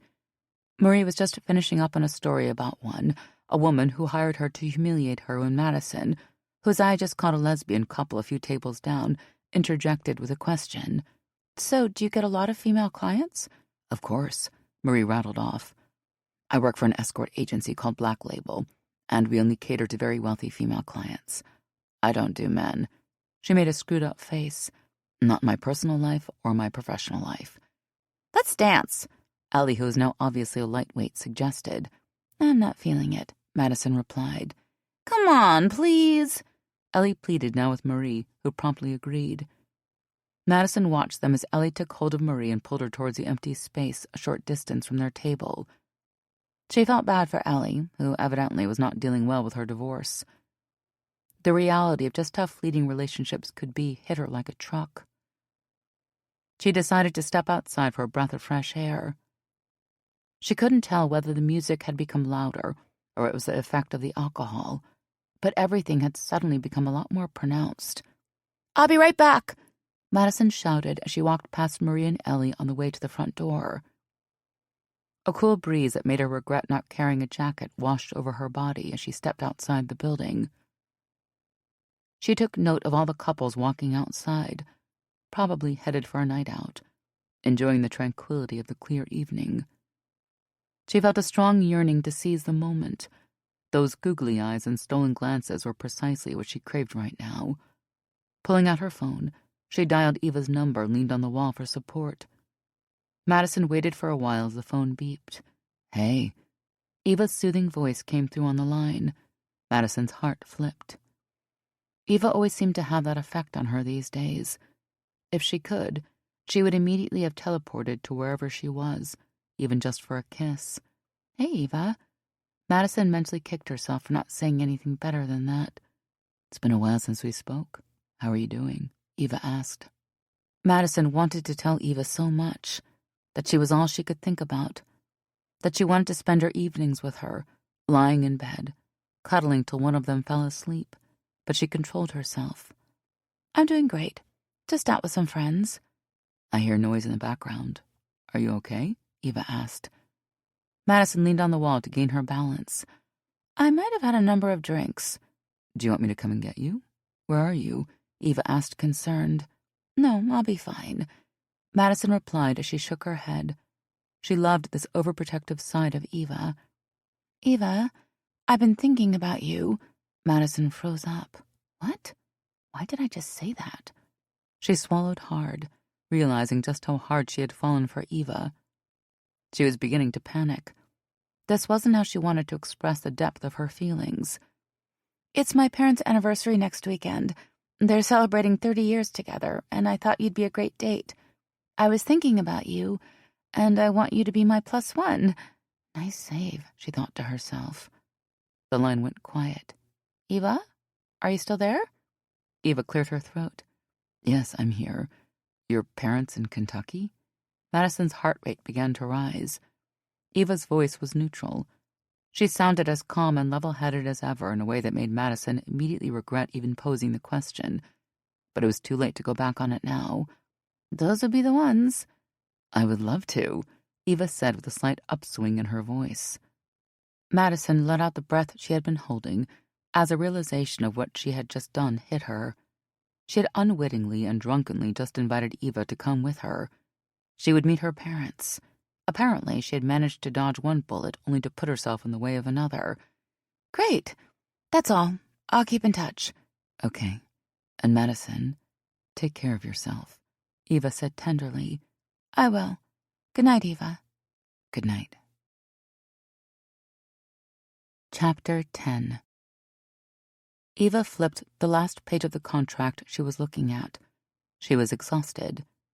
She had been at the office since 5 a.m., trying to finish all she could of the mountains of work that were still pending on her desk.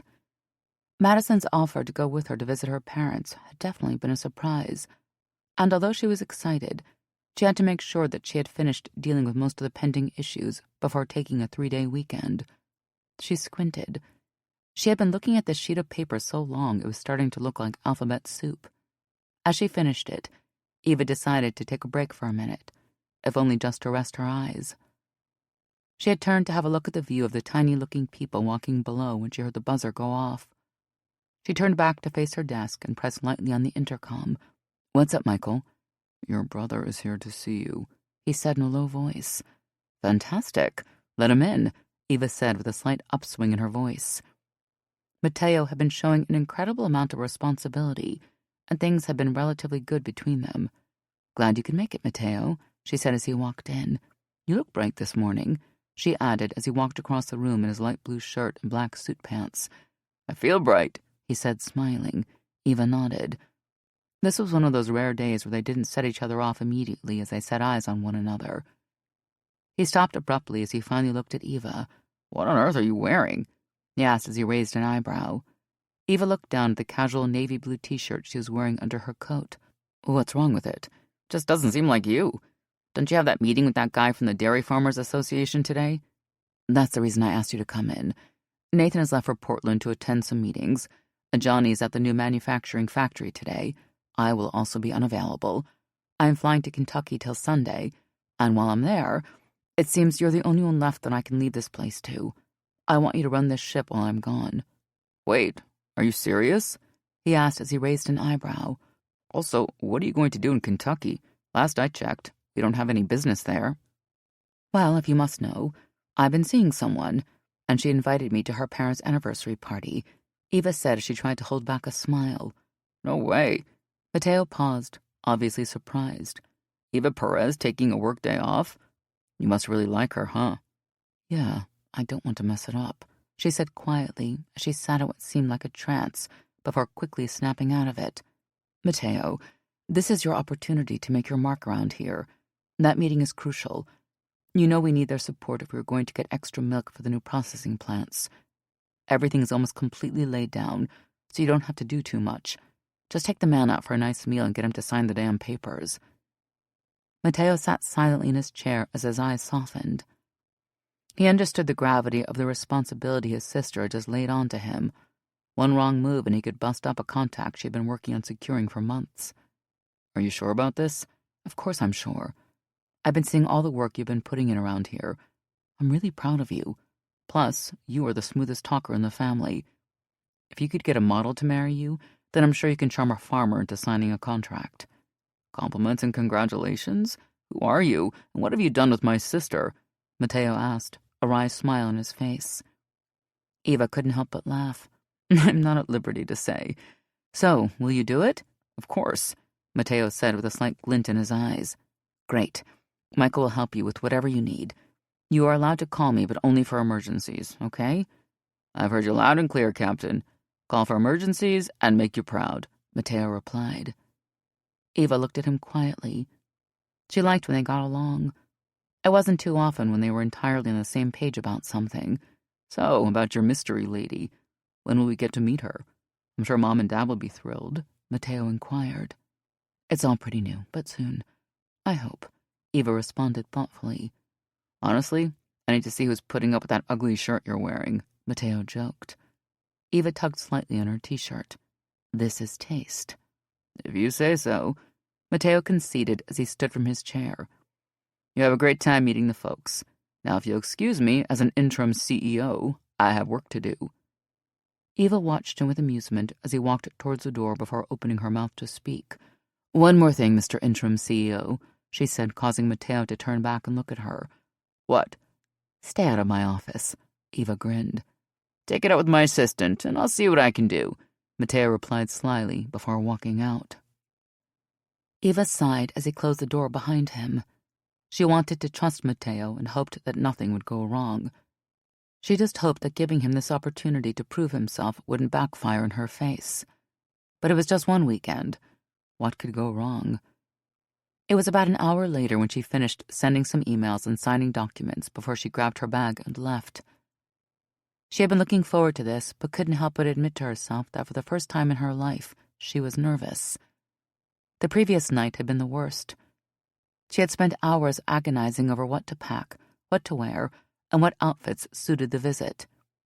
Meeting Madison's parents was a big deal, and everything had to be perfect. The ride to the airport was silent. Eva hummed for comfort as she rubbed her now slightly sweaty palms on her trousers. She took a deep breath as they arrived at the airport before checking her watch. Right on time. She got out and picked up the suitcase that had sat next to her in the back seat before walking in. I have never seen anyone looking so sexy just reading a magazine, Eva said through a smile when she finally spotted Madison in the seating area. Madison looked up, blushing slightly before closing the magazine she was holding. Slowly she scanned Eva from head to toe, taking the sight of the beautiful woman in front of her. She looked amazing in the gray suit jacket and matching pants paired with a blue top and heels. Business casual is definitely your look, Madison just barely managed to say. Eva smiled as she twirled. I guess there's always a first for everything. Thank you. And you look amazing, Eva said as she sat beside Madison. Eva leaned in and planted a soft kiss on Madison's cheek. Madison smiled as a warm feeling ran through her. Eva listened attentively as Madison took control of the conversation, giving her a breakdown of all the lovely people they would meet and activities they would do in Kentucky. Eva was still a little nervous, but it was almost impossible for Madison's infectious enthusiasm not to rub off on her. 30 minutes later, they had already boarded the flight when Eva, looking white as a ghost, turned to Madison. I have a confession to make. Madison scanned her face, clearly concerned. I hate flying. I have to do it all the time, but it never gets any easier. I probably should have told you this earlier, but I thought it would be fine until I realized how high we would be in the air. It got me more nervous. Eva, obviously distraught, began to ramble. Madison placed her hand over Eva's and gently squeezed. You're going to be okay. I'm going to be with you the whole time. How about we do some breathing exercises? Eva nodded weakly, allowing Madison to continue. Okay, so we'll start breathing in with our nose for 5 seconds, hold it for 8, and then exhale slowly for 9. It'll help to calm you down and release all the pent-up anxiety. Eva nodded and did as Madison instructed. Madison held her hand, gently talking her through it. They inhaled deeply, making sure to keep their breath controlled as they exhaled before starting all over again. Feeling any better? Madison asked after they had done the exercise 3 times. Much better, Eva responded as an indescribable warm feeling washed through her. She smiled. Madison made her feel safe in a way that was so different from anything else she had experienced. Eva held Madison's hand tightly for comfort as the plane began to ascend, squeezing tightly until the turbulence slowly began to fade away. Hall's Riding was the name displayed proudly by the entrance as Eva and Madison entered the dirt road that cut through the Hall's tiny horse farm. It was in the evening, and Eva watched in awe as the majestic horses cantered around on the green pasture of the field amid the backdrop of a gorgeous sunset. It felt surreal, almost like she had been taken out of the present and was now walking right into an episode of Little House on the Prairie. What are those? Eva asked Madison as she pointed to some barely visible buildings in the distance. Those are the stables, where the horses sleep at night. Oh, Eva responded in a childlike surprise that made Madison giggle. It wasn't long before the car came to a stop just outside a gorgeous farmhouse at the far end of the farm. You've made it! Oh, my baby! A woman who Eva could deduce was Madison's mother, just from the resemblance alone, shrilled in excitement. She obviously could not contain her joy as she walked towards them with her arms wide open. Hey, Mama, Madison responded, just before she was engulfed in a warm embrace. You're here! Oh, I've missed you so much! Her mother exclaimed in a warm southern accent, just before breaking the hug. Look at you! You become so skinny. There's hardly any meat on those bones. Aren't you eating properly? Her mother asked. She stretched her arms out and took Madison's hands into hers. I'm eating just fine, Mama. But how am I supposed to gain any weight when nothing tastes as good as what you make? Madison playfully responded. We'll see how much you can eat in one weekend, then. Madison's mother responded warmly. Madison turned around to introduce Eva, who was now standing awkwardly behind her. She cleared her throat. Mama, this is Eva Perez. Eva, this is my mother, Emily Hall. It's a pleasure meeting you, Mrs. Hall, Eva said, stretching out her hand. But Madison's mother was having none of it and pulled Eva into a warm hug. You are absolutely beautiful, her mother exclaimed as she squeezed tighter before letting go and taking another up-and-down look at her. Well, aren't you precious? Absolutely stunning. They paused for a few seconds before Emily spoke up again as she took one of Eva's bags and raised her voice. Well, don't just stand there. Come on in. She turned to Madison as they walked up the 3 stairs that were at the front door. Your daddy is somewhere out in the fields. You know him and his horses. He'll join us in a bit. After setting their bags aside, Madison joined her mother in the kitchen for a minute, allowing Eva to take in the homey feel of the farmhouse. She could tell it was carefully designed, with everything from the double doors at the entrance to the gorgeously stained wood on the foyer and the vintage decorative pieces looking like they had come from an 18th century novel. The antique-looking pictures on the walls were obviously painstakingly picked out to add to the sense of being lost in time that this house carefully exuded. She was busy staring at a painting of an old barn when Madison's mother called her into the kitchen, where she found a gorgeous-looking plate of mini grilled cheese fingers and glasses of lemonade there for them to snack on before dinner. "I can't wait to show you around the farm. I'm sure Hector is going to love you," Madison said softly to Eva as they sat on the island, snacking on what Madison's mother had served them. "Who's Hector?" Eva just barely managed to ask as she savored the deliciousness of the grilled cheese fingers. "He's my first love. My dad gifted him to me when I was 8, and he was just a colt." "Oh, really?" Eva responded, relieved as her eyes widened. "Now how can I compete with that?" Eva said, an expertly crafted gloom on her face. Madison shook her head in amusement as she nudged her. "I can't wait to teach you to ride." "I've been looking forward to that all week long. Maybe I'll even get you to ride off into the sunset with me," Eva said smugly. "Well then, you can have your first lesson tomorrow morning, right after breakfast," Madison replied with a smile on her face. "Why don't you girls go freshen up as I start with dinner? You must be exhausted after that trip." "You have a point," Madison said to her mother as she wiped down the countertop before turning to Eva. "Come on, let's go." Eva nodded and slowly followed Madison up the stairs to her room. "This is so cute," Eva squeaked as they entered the small but cozy bedroom. It was bright, with baby blue walls and a multicolored bedspread that brought a beautiful pop of color into the room. "I hated it as a kid," Madison said while laughing. "No way. Why? Look at this," Eva said as she looked around. "I wanted something darker. It was a trying time, trying to be an emo teen with a baby blue wall." "I bet," Eva responded as she grinned before walking up to Madison and holding her by the waist. "Well, I think it looks magnificent." "Hard to argue with that now," Madison said as she pulled Eva in for a kiss. Eva relished the kiss. All of this was new, but it felt amazing.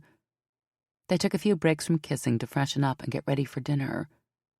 Once they'd washed the dirt and grime from the airport from one another's bodies, they headed back downstairs to help Madison's mother, Emily, make dinner. Madison had never been any good at cooking, hence she quickly assumed her role as a chief storyteller, as her mother and Eva bonded over the perfect way to sear the green beans that would accompany the catfish, whose aroma was currently lurking wonderfully in the air. "He stood there with his arms crossed and had the nastiest look on his face. He was so disappointed he couldn't believe it," Madison said amidst laughter. "Believe what?" a hoarse, heavy voice said from behind her. Eva turned to find a tall, bearded man standing in the corridor. "Daddy!" Madison exclaimed as she walked up to him, her arms wide open, going in for a hug. "Good to see you, Maddie," he said after breaking the hug. "Good to see you, too," Madison replied, smiling at him. "I was just telling Eva the story of when Rolf was teething and ate the soles of your favorite shoes when he was a puppy," Madison replied, standing next to her father. Her father broke into spasms of laughter, heavy, hearty laughter that clearly came from somewhere deep within. "Those are my favorite shoes. It's funny now, but back then I was fuming." Madison turned around to find Eva smiling at them. "Dad, this is Eva. Eva, this is my dad, John Hall." "It's a pleasure meeting you in person, Eva. We've heard so much about you," he said, stretching out his hand. Eva shot Madison a look. "Oh, really? Good things, I hope," she replied, now reeling from John's firm handshake. His hands were rough, a clear sign of someone who often worked in the fields. John looked at Madison, then at Eva and back at Madison and smiled. "Definitely. She just forgot to mention how pretty you are." Madison laughed as Eva nudged her, slightly embarrassed. This was a family that was good at giving compliments. "Don't mind these two, Eva. They're always up to some mischief," Madison's mother said from across the kitchen. As I sat down at the dinner table, listening to John's stories of just how excited he was for his new foals and the developments at the farm since Madison was last there, Madison was lost in thought. Her parents' relationship was a model of everything she wanted. She turned her attention to Eva, who was now clinging to her dad's every word. Her heart softened. Eva was turning out to be everything she wanted for herself, and that realization excited and scared her. She was sure she wanted to make things official between them, but there had never been a right moment, and the unknowns and possibilities of all the ways that could go terrified her.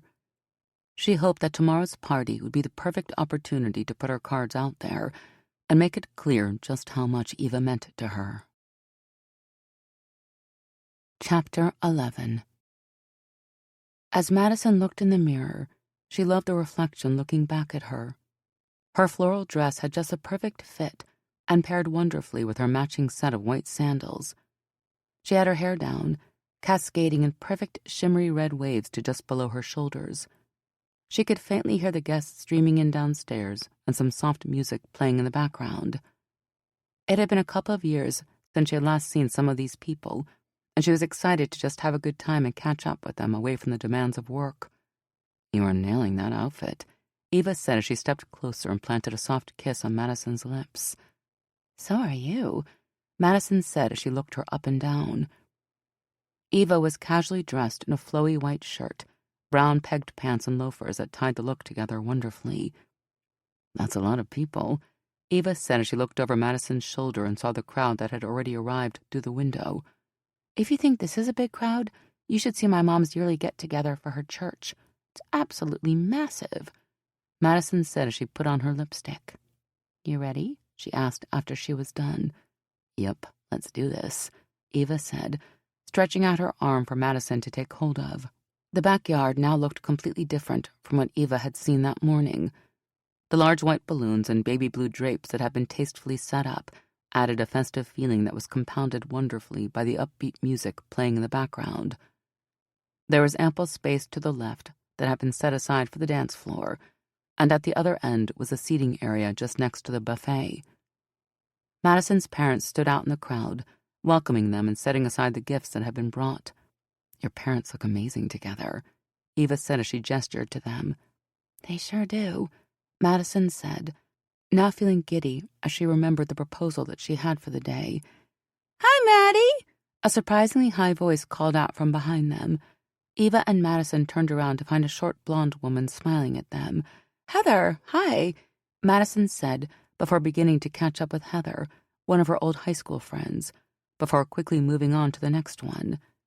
Eva smiled politely. She tried her best to remember names as Madison introduced her to the people she had grown up with. She was busy trying to keep herself from being distracted by Heather's voice when they heard a booming voice over the sound system.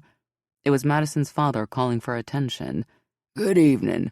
I'd like to thank you all for joining us this evening. It means a lot to us that you'd be able to make it to celebrate our anniversary with us," he began. "It has been 30 years since I said I do to this beautiful woman beside me. They say it's for better or worse, and all I can say is that she's been the best thing in my life. Not to sound too gushy, but I have never looked back on having this beautiful and amazing woman by my side and felt anything other than joy. So today, I just want her never to forget that I love her," he said as he looked at his blushing wife, who was reeling from the awes in the audience. "So here's to 3 incredible decades of love," he said, raising his beer as he continued to gaze at his wife, the love between them clearly not lost on the audience. He received a round of applause before handing the mic to his wife, the more comical speaker of the two. Madison's mother had the crowd in stitches as she gave her speech, using the more challenging parts of their relationship for comedic punchlines as she affirmed the love she had for her husband. The crowd let out thunderous applause as she finished up. "Now cheers! And don't be shy, y'all. Make sure you fill up on those tiny sausages. They're the best damn thing I've had in weeks," Emily added. "Cheers!" The crowd responded cheerfully before the music went back on and people mingled in tiny groups. Madison was busy talking to one of her mother's friends about her son's soccer tryouts when the smooth country sound of Chattahoochee by Alan Jackson came on. "Let's dance," Madison said as she immediately pulled Eva into formation. "Follow the steps." "What?" Eva asked, trying her best to imitate the moves of all the other dancers. "It's a very easy dance, quite popular around here. Just follow the lead of the person in front of you," Madison yelled from the line just next to hers. Madison proceeded to laugh as Eva fumbled every other move, forgetting her steps. Eva didn't mind. She was failing terribly to sync with the other dancers, but it seemed to make Madison laugh. "I'm doing great. See?" she shouted before hilariously fumbling a 2-step dance move. Madison kept an eye on her, adrenaline pumping as they got to faster parts of the dance, taking every chance she got to send Eva a seductive wink. Eva smiled back. She loved it. Her heart was full as they danced. It was amazing just how much she felt for Madison. She had been with many people before, but never did she think she would fall for someone this hard that a simple wink could make her knees go weak. "You did great," Madison said as the song faded away and the dance came to an end. "I'm going to get you back for that," Eva said as she caught her breath. "For what?" Madison began before Eva moved in closer and planted a wet kiss on her lips. Madison went red. "You're very cheeky," she said as she moved in closer to Eva. "I learned from the best," Eva said, a bold smile on her face. Madison was about to say something when her mother came over and pulled her away to say hi to someone on the other end of the yard. After losing sight of Eva, somewhere between the pleasantries and the genuinely interesting guests, Madison tried to call her, but to no avail. The party was in full swing, and everyone was already deeply engaged enough for them not to notice her slip away. She scouted amongst the minglers, the dancers, and even by the buffet, but was unable to find where Eva had gone off to. She circled the space again and went around the deck, still with no success. She was about to turn back when she saw a silhouette of the woman she was looking for on the front porch. "Hey, just the person I was looking for," Madison said as she went up to her and took her place next to Eva on the porch. "Hello, Miss Popular. I just saw your call," she said as she waved her phone screen towards Madison. "I felt like I needed to get away for a bit, and the paddocks with all these cute horses weren't a bad view." "They're beautiful, aren't they?" Madison said as she watched them graze against the green background behind them. Eva was just about to speak when the screen of the phone she was now holding in her hands lit up. She checked. It was Mateo. She waited for the call to end before switching the vibrations on and putting it in her pocket. "You sure you don't want to check that?" Madison asked, concerned. "He's probably calling to tell me about the job I gave him for today. I'll call him later. Right now, I just want to focus on you," Eva said before she scooted closer to where Madison was seated, close enough that Madison could feel the heat radiating from her body. "I love this place. I could live here forever," Eva said as she took a deep breath of the crisp evening air. "Don't let my mom hear that, or she'll keep us here forever," Madison said, eliciting a light chuckle from Eva. "She and Dad really like you," Madison said quietly. Eva looked into the depth of those gorgeous green eyes. She could tell Madison was sincere. "I really like them, too. Everyone around here is so friendly. It's insane. It's a small community. Everyone here probably went to the same high school," Madison said as she stared at the horses in the distance. "I would have loved to grow up in a place like this. It's so quiet and peaceful. Other than the guests coming here, I haven't heard a single car just passing by," Eva said as she reminisced on her own childhood and how different it had been. "I wanted to talk to you about something," Madison said, swallowing hard as she changed the topic. A tiny drop of sweat began to form on her forehead. She had been uneasy about bringing Eva to her parents, and despite how well it all went, she needed to know where they stood. "Sure, shoot," Eva said, somewhat concerned at the sudden shift of Madison's tone. "I was looking at my mom and dad today, and I realized I want what they have, and I really like you, and I was thinking that maybe we could give this thing a shot. Give us a real shot." "This thing," Eva chuckled. "What exactly are you asking me, Miss Hall?"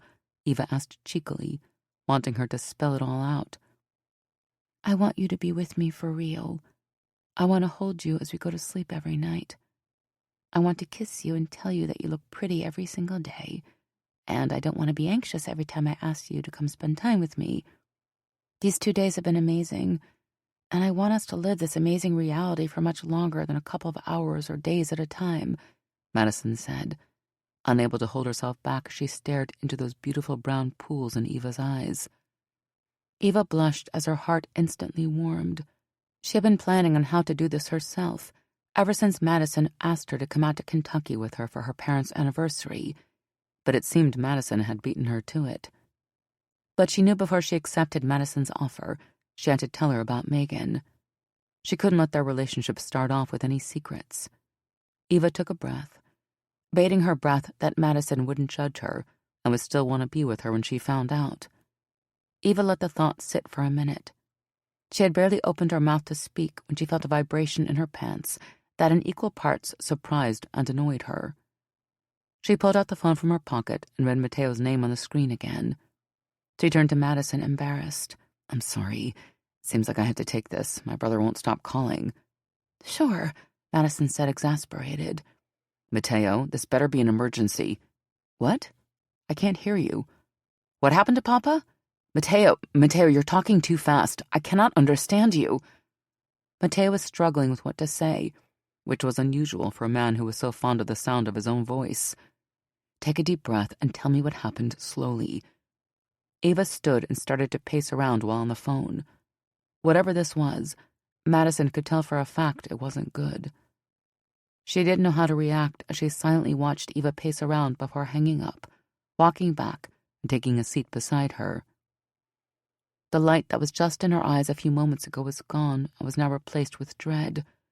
"That was my brother. My father's in the hospital. He was involved in an accident. Apparently a drunk driver hit his car. Mateo says it's not life-threatening, but he's going to surgery. I have to go to him. I have to be there," Eva said as her mind went into overdrive. She scrolled down her contact list and called Michael, hoping to get an emergency flight back to Los Angeles. She was relieved when she heard his voice. He knew her well enough to have already booked her a ticket immediately as he heard the news. Madison placed her hand over Eva's and she squeezed her fingers with hers, providing the gesture of comfort she knew Eva needed in that moment. Eva ran her hand through her hair, an evident panic on her face. Her father meant everything to her. She couldn't imagine losing him like this. The flight Michael had booked was in an hour. If she was going to make it, she needed to get there quickly. "Do you want me to come with you?" Madison asked, concerned. She was unsure if Eva would be able to hold it together by herself on the plane. "No, it's okay. I don't want you to leave the party so early. Plus, Michael could only get one ticket out on such short notice," Eva said, mustering up a brave face. "Okay, let's go inside. You can wait in the living room as I get your things packed. You didn't unpack much, so it should only be a few minutes." Eva walked into the living room and sat on the couch, the reality of what was now actually happening settling in. She hung on to the words of her brother. It couldn't be that serious, or he would have told her, wouldn't he? There was no way she would lose her father, not now when things were finally getting so good for her. It took Madison just a few minutes to pack all of Eva's things. Luckily, the party was still in full swing. There was hardly anyone coming into the house, giving Eva the privacy to process her next move. "I'm all done. We should go. We have to be quick if we are going to make it on time for your flight," Madison said, now taking complete control of the situation. "Shouldn't I say goodbye to your parents? I don't want them to think I just ran out of here," Eva said, a distant look in her eye. "No, I'll tell them when I get back. There's no need to make them worried while other guests are still here," Madison said. It was clear that Eva was way more affected than she was letting on. "Let's go," Madison said as she picked up the keys to her father's truck and led Eva to the garage. The drive to the airport was silent. Madison alternated between keeping her eyes on the road and throwing quick glances at Eva, whose gaze was transfixed outside. "I'm sorry we didn't get to finish our conversation earlier," Eva said with a sad look as they pulled up to the airport. "There is always another time. Take care of your dad first. We can always talk about it once he's settled and I'm back to the city." "Okay," Eva said simply. She was too scared to think of anything remotely helpful to say at the moment. They sat in the heavy silence of the car until Madison finally spoke up. "You better go. I don't want you to miss your flight," Madison said softly.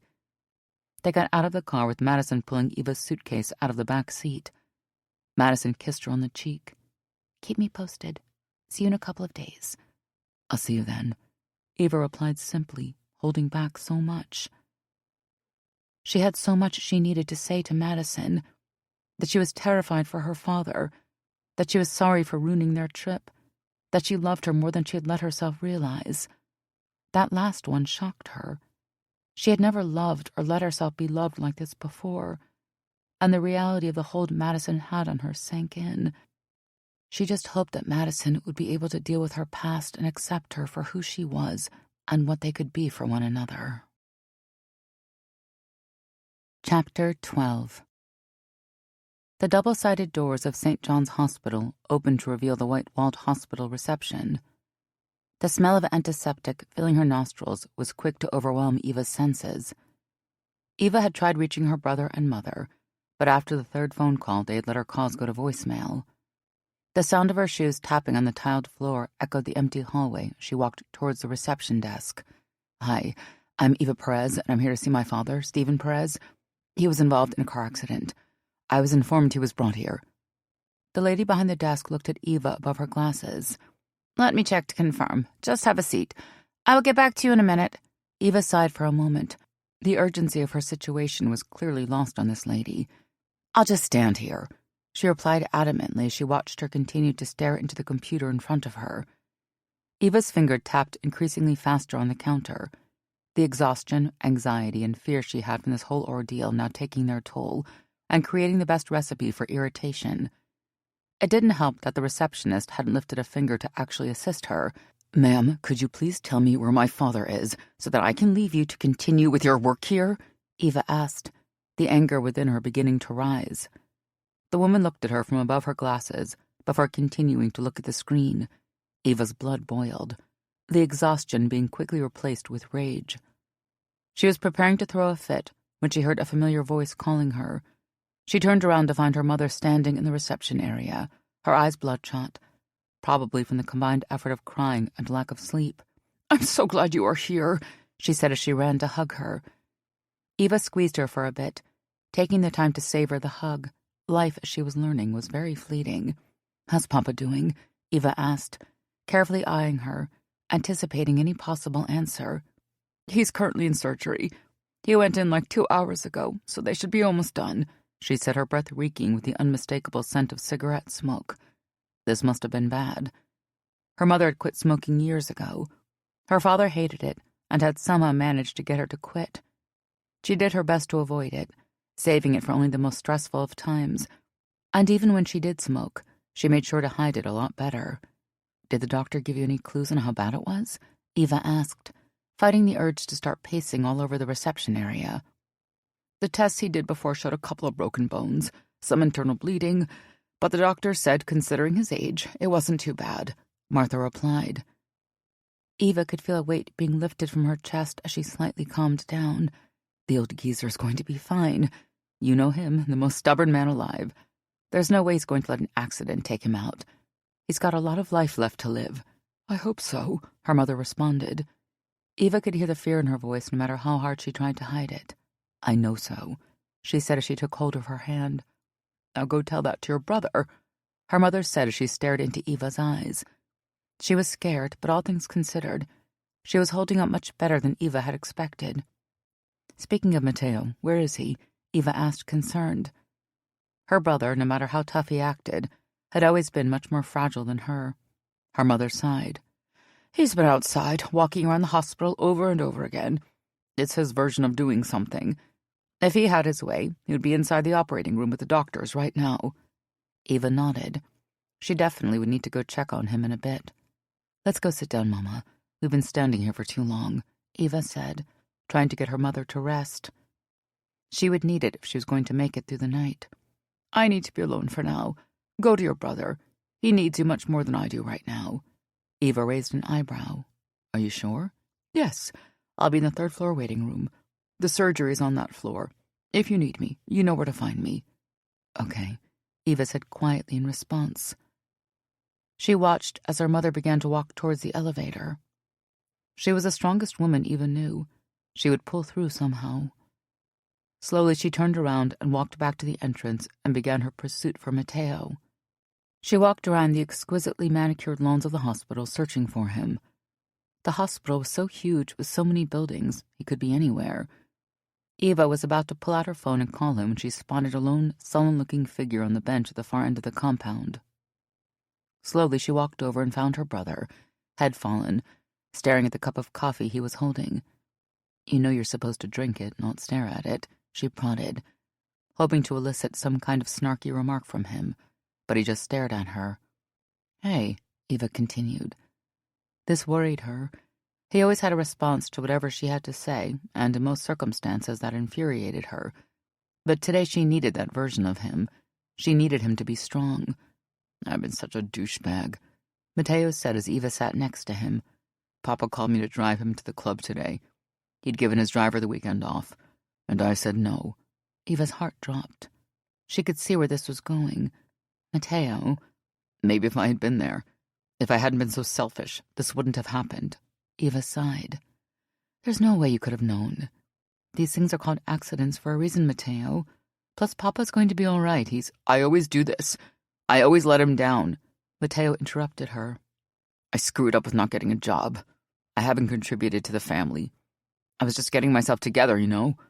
I wanted him to see me become the man he's always wanted me to be proud of me, and now... Mateo cut himself off as his emotions choked him. Papa has always been proud of you. You didn't need to prove anything to him, and he's not going anywhere, Eva responded, trying to calm him down. You wouldn't get it. No matter what you do, he looks at you like you can do no wrong. You've always been his perfect child, the one who stepped up and took over the company, who always did things right. You like the same things as him. Heck, you even enjoyed the stupid golf games. For once in my life, I wanted to make him see me, to be proud of me. And now I'm scared I might not get that chance, Mateo said, his voice cracking from the emotion. Eva sat silently, absorbing what Mateo had just said. She was in shock. She had never thought of it like that. Suddenly, her relationship with her brother started making a lot more sense. She had never meant to exclude him. She had been so wrapped up in her own life and the company she didn't even notice that that's how he felt. Eva scooted closer to him. Hey, I'm sorry that I've been so hard on you all this time. I had no idea you felt like this. Neither of us wanted to make you feel excluded. I'm sure Dad would be devastated if he knew. He loves you so much. But he's going to be okay, and we are family. We are going to fix this. They sat out there for an hour, each keeping their thoughts to themselves, but they were held together by the common feeling of fear. An ambulance was pulling up in the distance when both Mateo and Eva heard the dings of their phones. It was a text from their mom that alerted them that their father had just gotten out of surgery and that he was okay. We better go inside, Eva said as she swiftly got up from the bench. Yeah, sure, Mateo responded.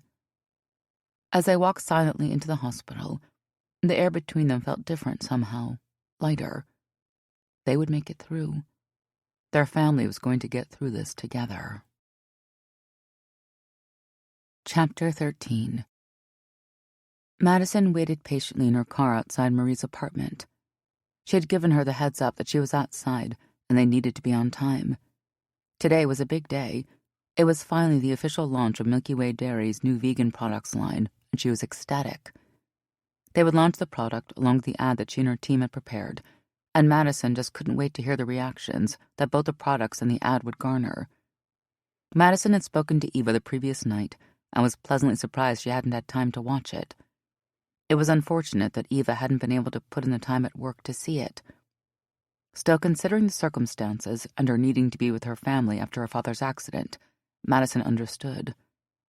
She was excited to see Eva, and what a better way to finish off that conversation they had started than the successful launch. It would be a sort of completion arc for them, considering how their relationship started. But that would only happen if her +1 for the evening finally hurried up and showed herself. She was checking her lipstick in the rearview mirror when she caught a little figure hurrying towards a car in the corner of her eye. I'm so sorry I'm late.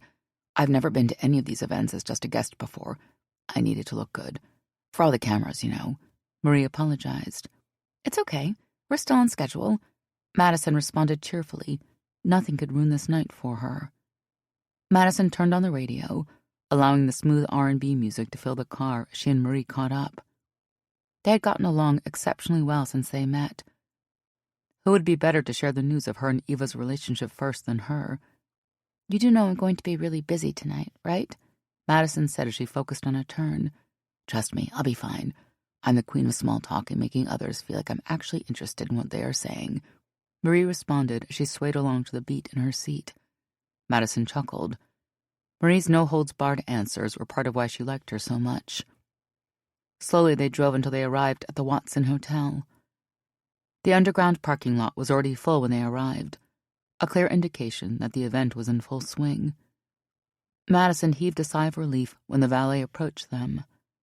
The nightmare of finding somewhere to park in that maze was an obstacle she wasn't willing to overcome tonight. "How do I look?" Madison asked Marie as they got out of the car and headed for the elevator. Marie looked her up and down, carefully inspecting her. "Like $1 million. Gee, who are we hoping to impress at this party? Did you secretly know the Queen of England would be here and you didn't tell me?" Madison laughed, rolling her eyes at Marie's comment before pressing the elevator button. "You are so annoying. Has anyone ever told you that?"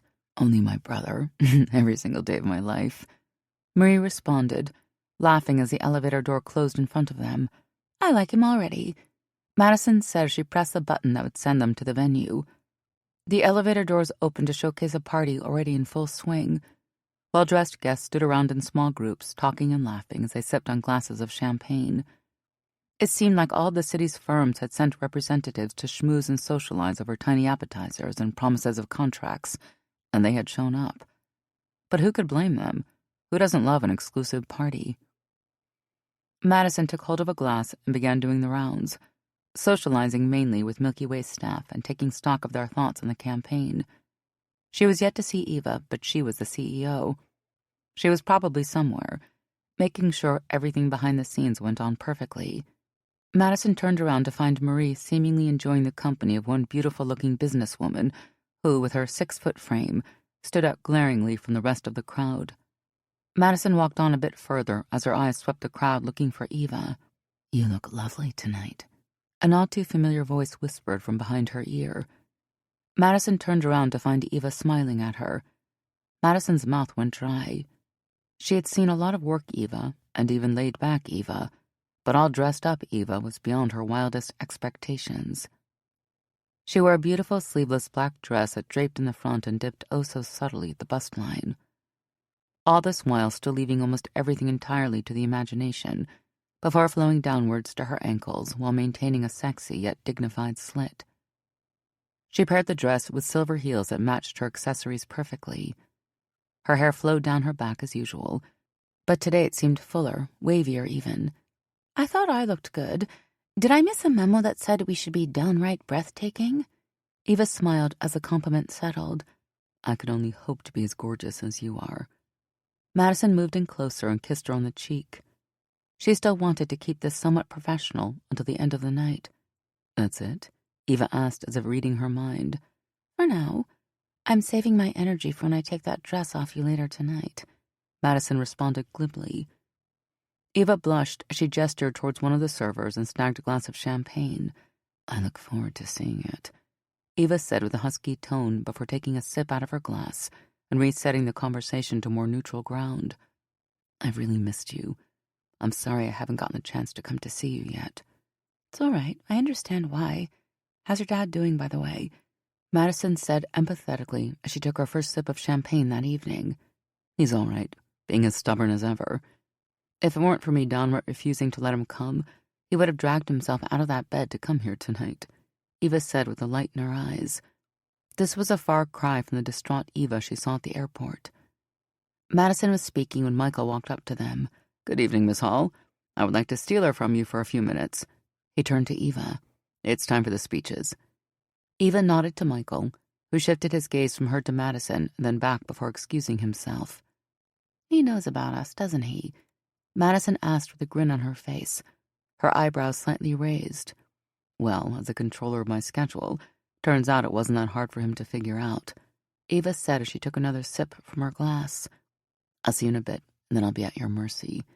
"You have no idea," Madison said again, causing another blush from Eva before she turned and walked away. Eva walked to the stage just as her brother, the MC of the night, brought the hall to a pin-drop silence. He welcomed them and thanked them for gracing the occasion before welcoming his sister to the stage. With her usual grace and poise, Eva came onto the stage and served the crowd with the usual niceties. She thanked the entire team, from her sales and marketing team to the firm that made sure the processing plant was ready and functional, before giving a special thank you to Savannah for the fantastic job they had done. She asked for the lights to be dimmed, and then turned to the gigantic screen behind her and played the ad that Madison and her team worked on. Madison sat in wonder as the ad played. the silence in the room heavy enough to cut through with a knife. She loved when her storyboards came to life, and the rare scenarios like this one, where she got to watch people enjoy Savannah's work in real time, were some of her favorites. Madison watched in awe as the room broke out into thunderous applause. This experience reminded her why she did what she did and just how much she enjoyed it. Marie walked back to where she was and patted her on the back. That was some amazing stuff. She raised her glass as the lights came back to full capacity. To a home run. Cheers.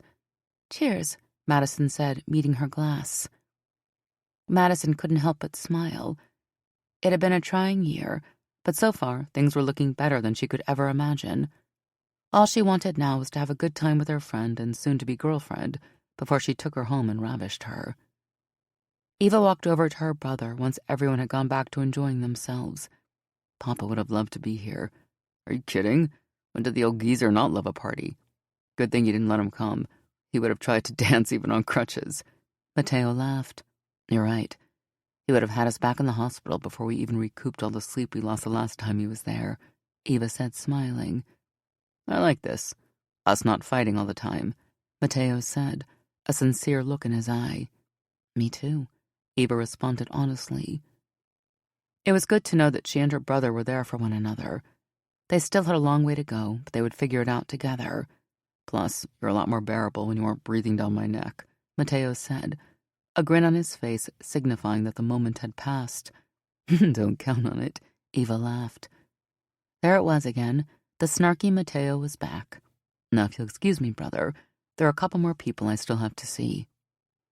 Eva barely waited for a response as her eyes swept the crowded room for the crimson of Madison's hair. One of the best things about dating a redhead is that they were pretty easy to find in a crowd. Eva walked amidst the crowd, slowly cutting her way through until she saw the gorgeous head of hair. Eva could tell it was her from anywhere. She began her pursuit when she noticed her talking to someone, a beautiful dark-haired girl. She reminded her of someone, but Eva couldn't place her finger on exactly who it was. She was only a couple of steps away when Eva saw her face. Was that Megan, talking to Madison? No way. It just wasn't possible. An instant feeling of panic ran through her as she got pale. She attempted to turn back and at least get time to get her wits back when she heard Madison call her. Eva made a face before turning back to meet Madison and Megan, who not surprisingly seemed equally shocked. Hesitantly, she began her walk back towards them. If she had her way, she would have had the earth swallow her there and then. I wanted you to come and meet my friend. Eva, this is Marie. Marie, Eva repeated subconsciously. Nice to meet you, Eva, she responded plainly, looking Eva directly in the eye. Eva hesitated. Was this some kind of sick joke? What exactly was going on here? She was beginning to break out into a sweat. Are you okay? Madison asked, taking note of the sudden shift in mood. Everything suddenly felt icy. Can I talk to you for a minute in private? Eva asked, unable to handle this awkward situation any longer. She had hoped she would get the chance to tell Madison all this at a later date, perhaps over a candlelit dinner or a romantic bonfire to soften the situation, but it seemed she would have to come clean. After you, Madison said as she raised an eyebrow and proceeded to follow Eva out of the room and into the elevator. She watched Eva quietly as she pushed the button for the rooftop. As the elevator began to rise, slowly moving from floor to floor, Eva could not take the uneasy silence and anticipation. The weight of the information was choking her. Your friend Marie is actually an escort named Megan, and she provided escort services for me for a while before I met you. We had a casual thing. For a while. Eva blurted out just before the elevator dinged and the doors opened. There it was. The secret was out. Eva felt like she could finally breathe. Madison said nothing. She just looked at her for a few seconds before stepping out of the elevator and onto the rooftop. Eva followed closely behind her. Madison walked over to the edge and leaned against the rail. Eva followed closely behind, not exactly sure what was going on here. I know, Madison said as she looked over the landscape below that was now covered in the dozens of beautiful lights from the buildings below. Madison's words hit Eva like a truck. You do? How? Are you mad? Yes and no. Madison responded. I guess I've been keeping a couple of secrets of my own. Eva looked at her quizzically, unable to tell where this was going. You remember that day I left your house all quickly, after we first hooked up? Yeah, Eva responded, confused. I had accidentally seen her text when I picked up your phone, thinking it was mine. I guess I could somehow remember her unsaved number. So, when we became friends and she gave me her number, it bothered me, but I didn't know why. Today, when she saw us talking, apparently, she could tell there was chemistry between us. She panicked and told me. Madison's voice was calm, so calm that it unnerved Eva. I see, Eva said as she took in all the information she was getting. Are you upset? No. She told me you hadn't seen each other in roughly 4 months. That's as long as we have known each other. I guess I can't be mad about you doing something before you even knew I existed. Oh, Eva said, surprised by Madison's reaction. This was going way better than she had anticipated. I have a question, though. Why an escort service when you could have literally any woman you want? Eva was quiet for a few seconds. Madison could see the wheels in her brain turning as she prepared to speak. It's just easier. I have worked crazy hours ever since I became CEO of this company, and dating is hard. It required a lot more energy than I was willing to give, but we all have needs, and we get lonely. An escort service just seemed like the perfect solution. Madison was quiet for a long time, uncomfortably long if Eva was honest. Yeah, it all makes sense now. So does that mean you still want to be my girlfriend? Eva blurted out. Realizing what she had just said, her heart started pounding in her chest. She was putting herself out there in more ways than one tonight, and she knew Madison's potential rejection would destroy her. Madison's eyes widened, her heart rate now becoming just as fast. Your girlfriend? Are you sure? Positive, Eva responded firmly. Since the first day I met you, I couldn't stop thinking about you. And usually after a while that stops. But with you, I feel myself falling more and more in love every day. And I think that's worth fighting for. Tears welled up in Madison's eyes. Yes, I would love to be your girlfriend. Oh my goodness, yes! Madison responded as she leapt into Eva's arms before taking her face with her hands. She planted a giant kiss on Eva's lips. I love you too, Madison said as she leaned her own forehead on Eva's. You do? Eva asked, a smile tugging at the ends of her lips. I do. Eva leaned forward and took Madison's lips with hers, kissing her slowly, savoring every moment. She could feel the warmth swirling around in her stomach. Eva's heart had never been so full. In just a few months, she had managed to propel her company in the direction she wanted, patch things up with her brother, and even snagged the woman of her dreams. It had been a long journey, but she was glad she had stuck it out. This was what life was supposed to feel like. It had endless possibilities for them, and she couldn't wait to find out what more was in store. Epilogue. Madison and Eva walked down the aisle hand in hand in front of Madison's parents' house with all their friends and family watching. The sun shone, and Madison thought she had never been happier in her life. Eva was soon to be her wife. They had chosen their outfits together. Madison was wearing a long ivory silk gown with her hair lightly curled and pinned up. Eva wore some smart ivory pants and an ivory silk shirt that matched the top of Madison's dress. They both wore heels, and Madison couldn't help thinking how perfectly they fit together. Eva's dad had recovered well, and Madison was so pleased to have all of both of their families at the wedding and so supportive of both of them. She looked up at the pastures ahead. All the horses were watching. She smiled to herself. This was the beginning of her future, and she couldn't be happier. That evening was their first night together as wife and wife. Madison's parents had chosen to move to a smaller house on the ranch to give the big ranch house to Madison and Eva. They sat out on the deck and on the big swinging love seat, swinging gently in the evening sun, and watched the horses. They had changed from their wedding outfits into their pajamas, matching white shorty pajamas for their wedding night. Madison wove her fingers through Eva's. She loved the way Eva's skin looked against her own. Do you think you will miss the city? She asked Eva. God, no. I love it here. This place is incredible. And your family have been so welcoming. I just love them. She squeezed Madison's hand. Your work? I'll still be working, Eva grinned. You know I'll never stop. But it was about time I stepped back. Mateo is doing so well and our relationship is just so much better now. I can do the majority of my work from anywhere.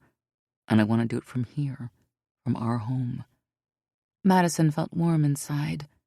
She couldn't wait to build her home with Eva. Do you think you will mind stepping back from Savannah Agency?